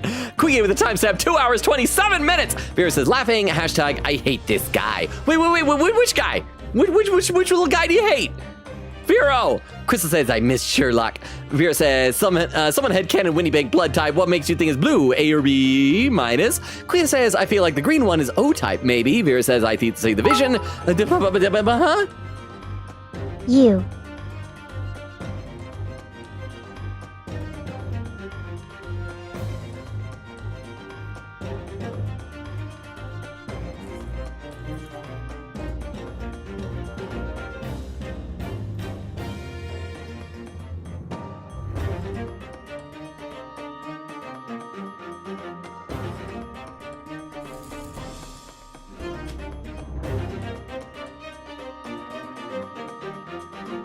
Keep going, but I'm not gonna be happy. But thank you very much for the 10 bits. What did I do that made you hate me? Did I do some stupid joke or something? Let's see. Queen says, fun fact, there was an entire arc in Detective Conan about whose blood type was what with 2 characters. I used to know my blood type. I know that I had a rare blood type incompatibility with my mom. Like, was it the RH factor thing? That I think is like easier to take care of now, but used to be like a pretty serious thing with pregnancies and could be very life-threatening to mothers and or babies. But I can't remember. I want to say like I'm type O something, but I don't know. But also in Japan, I feel like that's a more culturally important thing, because like here in the United States, and I assume in some other Western countries as well, there's the tradition, or old wives' tale, whatever you want to call it, of figuring out people's personalities and stuff like that based on their astrological sign. But I think in Japan, it's more have to do with blood type, right? I think, because that's why in like character bios, you always see like stuff about blood types. I think it's something like that. Crystal with some great suggestions. Thank you very much, Crystal. I'm going to copy these over to my text file right now, so we can have these in a little bit. We'll let 15 to 20 minutes or whatever, whenever we get to the point where we're going to wind down for the night. I would like to still try and see if we can make it to Herlock Sholmes this evening. I do not know if that is actually going to happen, but thank you very much, Crystal. I am copying these over right now. There we go. Queen says, had to BRB for a bit to pee. Welcome back from your BRB to BRP. Says, oh, we finally checked the ticket. Nice. Astro Dude, it's been a while. Says, no, it was McGilded's own overcoat. I don't know why did I assume it was okay, so maybe it was his own overcoat. I don't know why I assumed it was Thrice Fired Mace, but regardless, and Astro Dude, really good to see you. How have you been? It's been a while. Regardless of that, after the murder, he gave it to Beppo, and Beppo took, I guess, is it possible? Maybe there's a blood stain on it, and then Beppo like touched the blood stain and got on the ticket or something? But still, that's weird. I don't know why we should be automatically drawing that conclusion. But I guess it is what it is. The characters seem confident, so I guess we'll go with it until it is corrected. Over on YouTube chat, Derma says, only on mobile, that's why I'm hoping they port, remake, or at least make a sequel with a new latent interest. I mean, I have streamed games from my phone before, but it's just like a lot more janky than doing it on the computer. Derma says, Queen Katie, I feel like this entire case is unsafe in that regard. Derma says, locked from the inside means a lot less when you could reach through the door. Exactly, like I said, based on where the bullet is in his back, the direction he fell forward, I feel like whoever was just opened it up, reached in, bang, shot, and then closed it. It's not a locked room mystery at all. That is very simple. And Derma says, I have no clue what my blood type is. I never needed to. I mean, I feel like it's probably good to know in case people need, like blood transfusions or things like that, but still, I always forget. I'm sure it's probably like on my birth certificate or something like that. Something else is coming back to me now. Mr. McGilded was also wearing leather gloves that night. Okay, so maybe what we're saying, I'm gonna try and piece an order of events here that will make sense. If we are to presuppose that it's Thrice Fired Mason's blood, I'm gonna say it's this. McGilded then takes off apparently his own coat, so it's not Mason's, it's McGilded's, but regardless, the overcoat gives it to Beppo, Beppo goes, takes it to the pawn shop, turns it in, gets the ticket, and then Beppo gave the ticket back to McGilded and he hadn't taken his gloves off and the blood was still wet at that point. Takes to him, he takes it, thank you, and then leaves it in the bushes for Gina the next day. That's the only way I can make sense of this. Even that's a bit odd that like the blood is still fresh on his glove at that point, but we'll go with it. We'll just go with that then. And we did see in our court record that the blood was like all around his thumb, right? Now I ask yous, what good-hearted soul wouldn't rush to help a fella bleeding from his stomach? Oh, it is on the tip of the thumb as well. Okay. I wasn't about to start worrying about me gloves now, was I? I reached out to give the man a hand. I also love that he has those gigantic rings. The idea that those are under the glove as well. It certainly does look like a leather-gloved thumbprint, this mark. But we know that Mr. McGilded had no injuries at the time anywhere on his body, from which we can conclude that any blood on the glove belonged to the victim, Mr. Mason. Mr. Naruhodo, you sound just like Mr. Sholmes. Minus the quirky slip-ups, I hope, and the thick British accent. Well, I guess Reno's has a bit of an accent in how he learned English in the cutscenes. Yes, I think you're right, Runo. Very well. Let's make a note of this, Papa. The details of the pawnbroker's ticket for the code have been updated in the court record. The blood audit has been identified as Mr. Mason's. The blood analysis data has been updated in the court record. All right, so now we gotta go back in there and talk to Gregsy Begzaboo all about Sholmes and hopefully find out that he's out of surgery and we can go visit him and that'll be a good winding down point. I'm gonna save again because I'm trying to remember to keep doing that periodically. Save.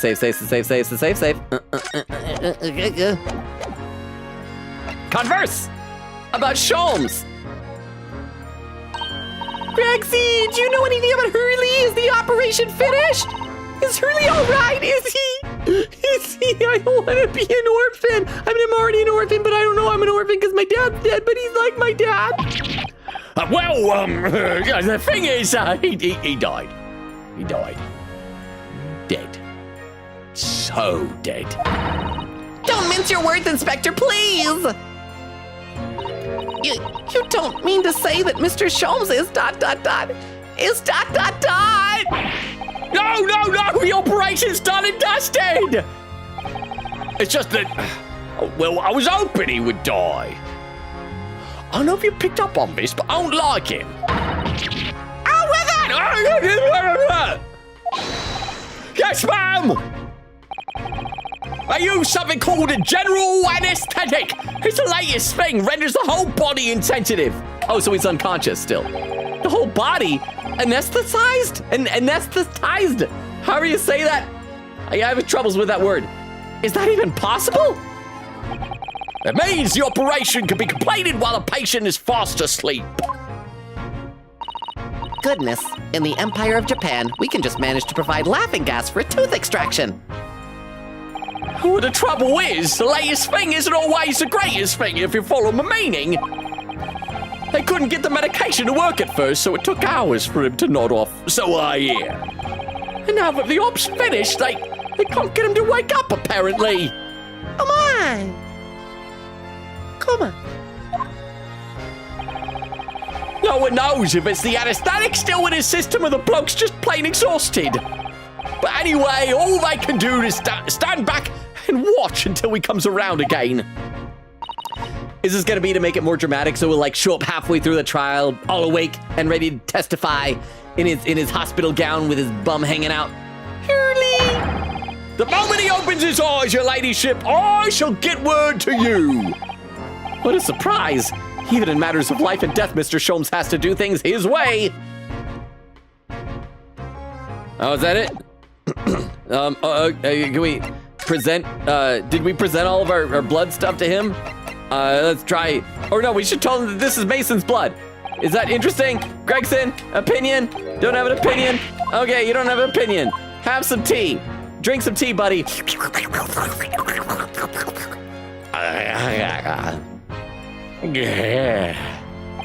Lovely. Okay, so I'm not sure what we're supposed to do next then. Maybe something will happen if we leave the room? I mean, no, we presented the blood to him though, right? I mean, we'll try this one more time, just in case. No, okay, same thing as before, and he'll drink some tea. Do we, because I don't know if we need to go back to see Gina Lestrade for anything. Like, the main thing we've still got to do is talk to Herlock. Let's see if there's anything we missed clicking in this room. Examine. Body. Gun. Trunk. All the junk.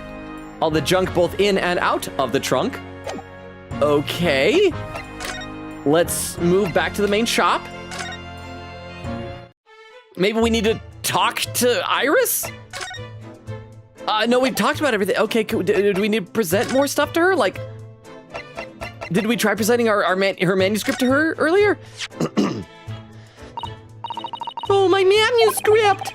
Mr. Sholmes said he deposited it at Windy Banks, and he had. It is so strange. What is it about this particular story? I worked so hard on it. Why would Hurley say he can't publish it? I'm afraid I have no idea. All you can do is wait until he's ready to tell you, I suppose. Oh, maybe. It's because Hurley isn't in it enough. Maybe I didn't give him enough good lines. Yes, maybe that. I wish I could say that definitely isn't the reason, but I can't. Okay, present the Mason's blood. Mind if I showed this, or just gonna find it boring? Oh, we got a pin message over on Twitch saying, do you need a potato? I might. Let me try a couple of things here, and then I might need a potato. Let's see if there's anything we failed to examine in this scene. Oh, it looked like it was highlighted for a second there. Gone in there. We checked out this, talked to that guy. Checked out this, talked to him. Move over here, we checked the stereoscope. Tried doing that box, checked that one. The calendar. Let's, I guess, try going to other locations? This is, like, it feels like we've done everything here, but they ought to, like, tell us. Okay, let's go outside. Okay, nothing new. If there was something new, it would print at the bottom. It was like, February 16th. Let's try going to the hospital. Nope, nothing new here. Let's go back to the prison?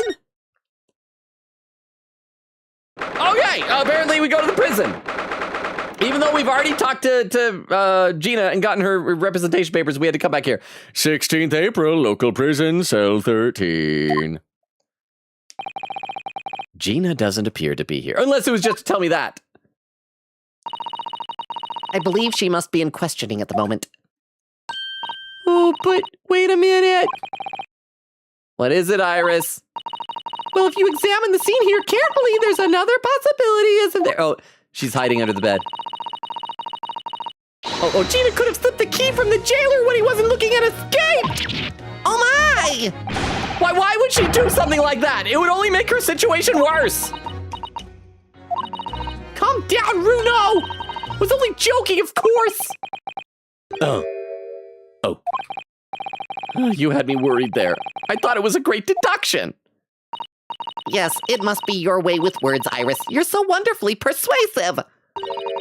Perhaps you don't fully understand the weight your words carry. Oh dear, my words are fat! I'm sorry! I suppose a light-hearted great detective is a contradiction in terms! Well, in the same situation, I'm sure Mr. Sholmes would have just thrown his head back and guffawed. I'm not entirely sure that's helpful, Mr. Naruhodo. Well, anyway, it looks like we won't be able to talk to Gina for a while. We should try to make progress with our investigation in the meantime. Yeah! Come then, Runo! Come along, Susie! Maybe... Okay, I'm gonna try one more thing and then I'll probably need a potato if this doesn't work. I'm going to go back to the shop and I'm going to try and present our booklet of blood types to Iris. Did we... Wait, no, did we already try presenting this and she said it was boring? Oh, okay, here, okay! The way you can identify differences in people's blood like this is amazing. You really are a genius. No, we said this before, darn it. I know I am. Yeah, this is the same dialogue as before. Crap! I think I need a potato. Like, at least a hint, because, like, I just don't know what to do or go, huh? I guess maybe it's something else we gotta present to Gregson that I've missed. I'm gonna read some more comments in the chat. Vera said, laughing, it's because you were trying to scare me. Oh, that before! I'm sorry, Vera. I'm not really sorry. I hope it woke you up so you can hang out with us more. Quita says, I don't know what my blood type is. I hope it's not rare. Vera said, mine is B positive. So you can always you're always optimistic. You can always be positive. Quita said, you're O type, I think? Maybe? Vera said, Logan looks like an A blood type. Is that good or bad? And Vera says, I don't know why. The Vera says, I can also see O. Vera says, it really is odd to know your blood type to me because that's on your ID here. Like, what if you get into an accident and didn't know your blood type? I don't think it's on my driver's license. I can check, hang on. I'm not gonna show it on screen because I don't want to dox myself. Let's see. I got my name, my address, sex, height, weight, eye color, hair color, and birthday. That's, yeah, and picture, obviously. Yeah, no blood type on there. Huh. Hey, how about that? Quita says, I feel like this has to be Magnus's coat, because remember that Eggert tried wearing it and it clearly wasn't for him. He and Magnus' body size are very different. Oh, that was right. That was a deduction we made, that it was Magnus's coat because of the size and everything. Thrice Fired Mason was a lean fellow as well. He looked roughly Gina Lestrade sized. So we are sometimes in this game wrong with our initial deductions. But I think you're right. I'd forgotten about that. Vera said Mason is also a small man. Quita says true. And Vera said, to be fair, Eggert is a big guy. For you! In general. Quigga says, do you need potato? Yes, I think I need potato. I need a potato. Let me take a look at the YouTube chat. Dribba says, you forgot to look at the scene stereoscopically? Oh, so do I need to go back at the stereoscope again? I thought I had already clicked on those things, but let's go back and check. And if we examine, scroll over here. Yeah, the stereoscope is checked off. And this is checked off. Oh, hang on. We got a pin message. Have you presented everything to Gregson? I have a second idea if nothing happens there. I thought we had, but let's move back in. Maybe I was just mistaken. And we're just gonna go through everything. I apologize if this adds a lot of tea drinking to your thing. So I'm certain we already did our armband earlier. Pawnbroker ticket for the box. See, Spectre. What do you make of this? Oh, okay, is this new? What have we here then? A redemption ticket for an article deposited here, is it? Looks like, someone ran out of office stationery, I wrote the ticket or whatever paper was to hand, yes, this is the ticket for, McGilded's overcoat, the one, the little diver turned up with, yesterday. Oh, actually, no, it's not. Really? Think you know better than me, do you? Just because this ticket says it's for a box instead of a coat, you think it's not for a coat? Just because it says here that it was deposited on a different day than the day the coat was deposited, you think it's not for the coat? No, I didn't mean to, Okay, so this has got to be what it was. Bruno's right, Gregsy, this isn't the same ticket! Of course it didn't, I never doubted you, your ladyship! So, what's all this about then, if I might be so bold as to ask? This is a second ticket! So thank you, Dermo, if that was the clue, to think about it stereoscopically. A second one? It seems that Mr. McGilded, in fact, had another article in storage here at Windy Banks. Is that right? I think we need to discuss this further with the inspector, Mr. Naruhodo. Oh, good, because he's ever so easy to talk to. Okay, so, there we are! Okay, so this is what we had to get more of. But we're past the 3-hour mark. I don't think we're gonna find Sholmes tonight. I need to save my game again. Save. Oh, save my poggers. Yeah, save my poggers. I need to fully catch up to chat as well. This has been a long investigation today. I've been having fun hanging out with you guys. I just hope you guys have been having fun too. Let's see. Vera says he got it. Quia says I don't know. Lol. Vera says well. Crystal says Logan looks like he has blood. Do I have blood? Because I feel like I also look fairly pale. I kind of look to me like I might not have blood in me.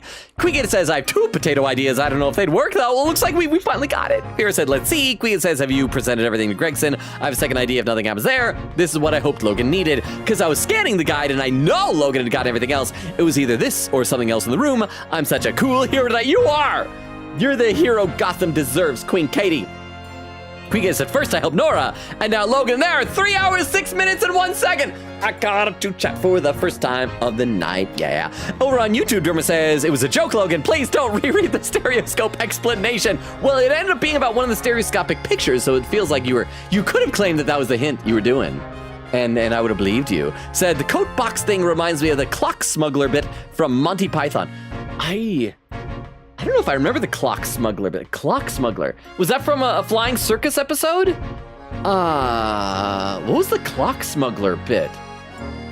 I'm trying to remember what that is now. I'm not sure.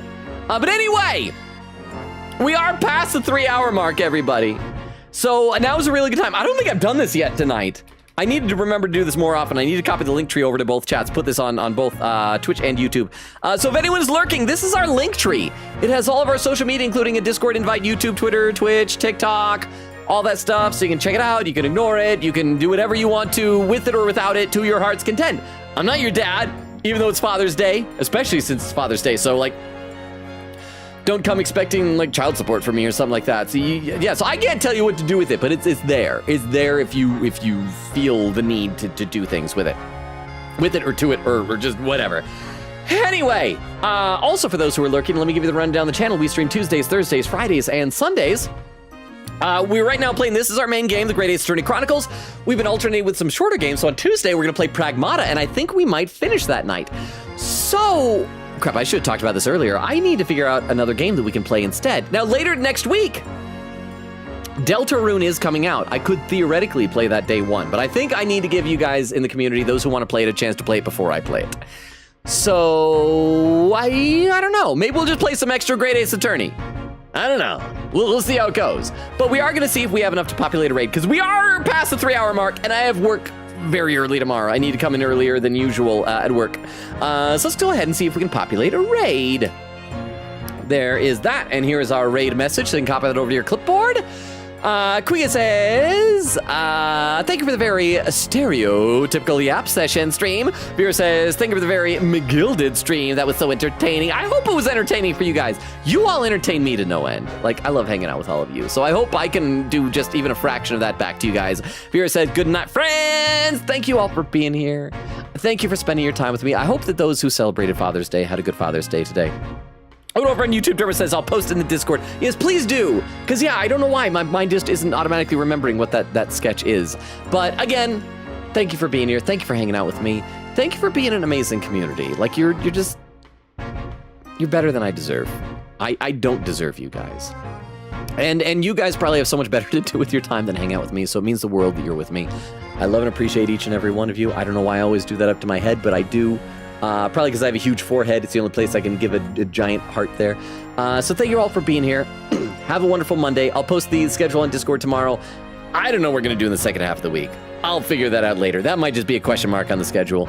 But have a wonderful Monday. It's summer for you guys, so if you don't have work tomorrow, enjoy the day off. And we'll see you on Tuesday for Pragmata. And then on Thursday, we'll pick up right here where we're leaving off in this scene. But over on Twitch, the raid's about to start. Chris says night. Yes, good night, everybody. Enjoy the raid. Bye, everybody. Bye. Bye. And over on YouTube, I believe it's just Dermo over there right now, right on YouTube. Thank you, Dermo. And anyone who was there earlier on YouTube, such as Frulzy, such as Taco, such as Toshi, and anyone lurking, you guys are awesome. Thank you for hanging out with me. I really, really appreciate it. So to everyone on YouTube and everyone watching the VOD in the future, good night as well.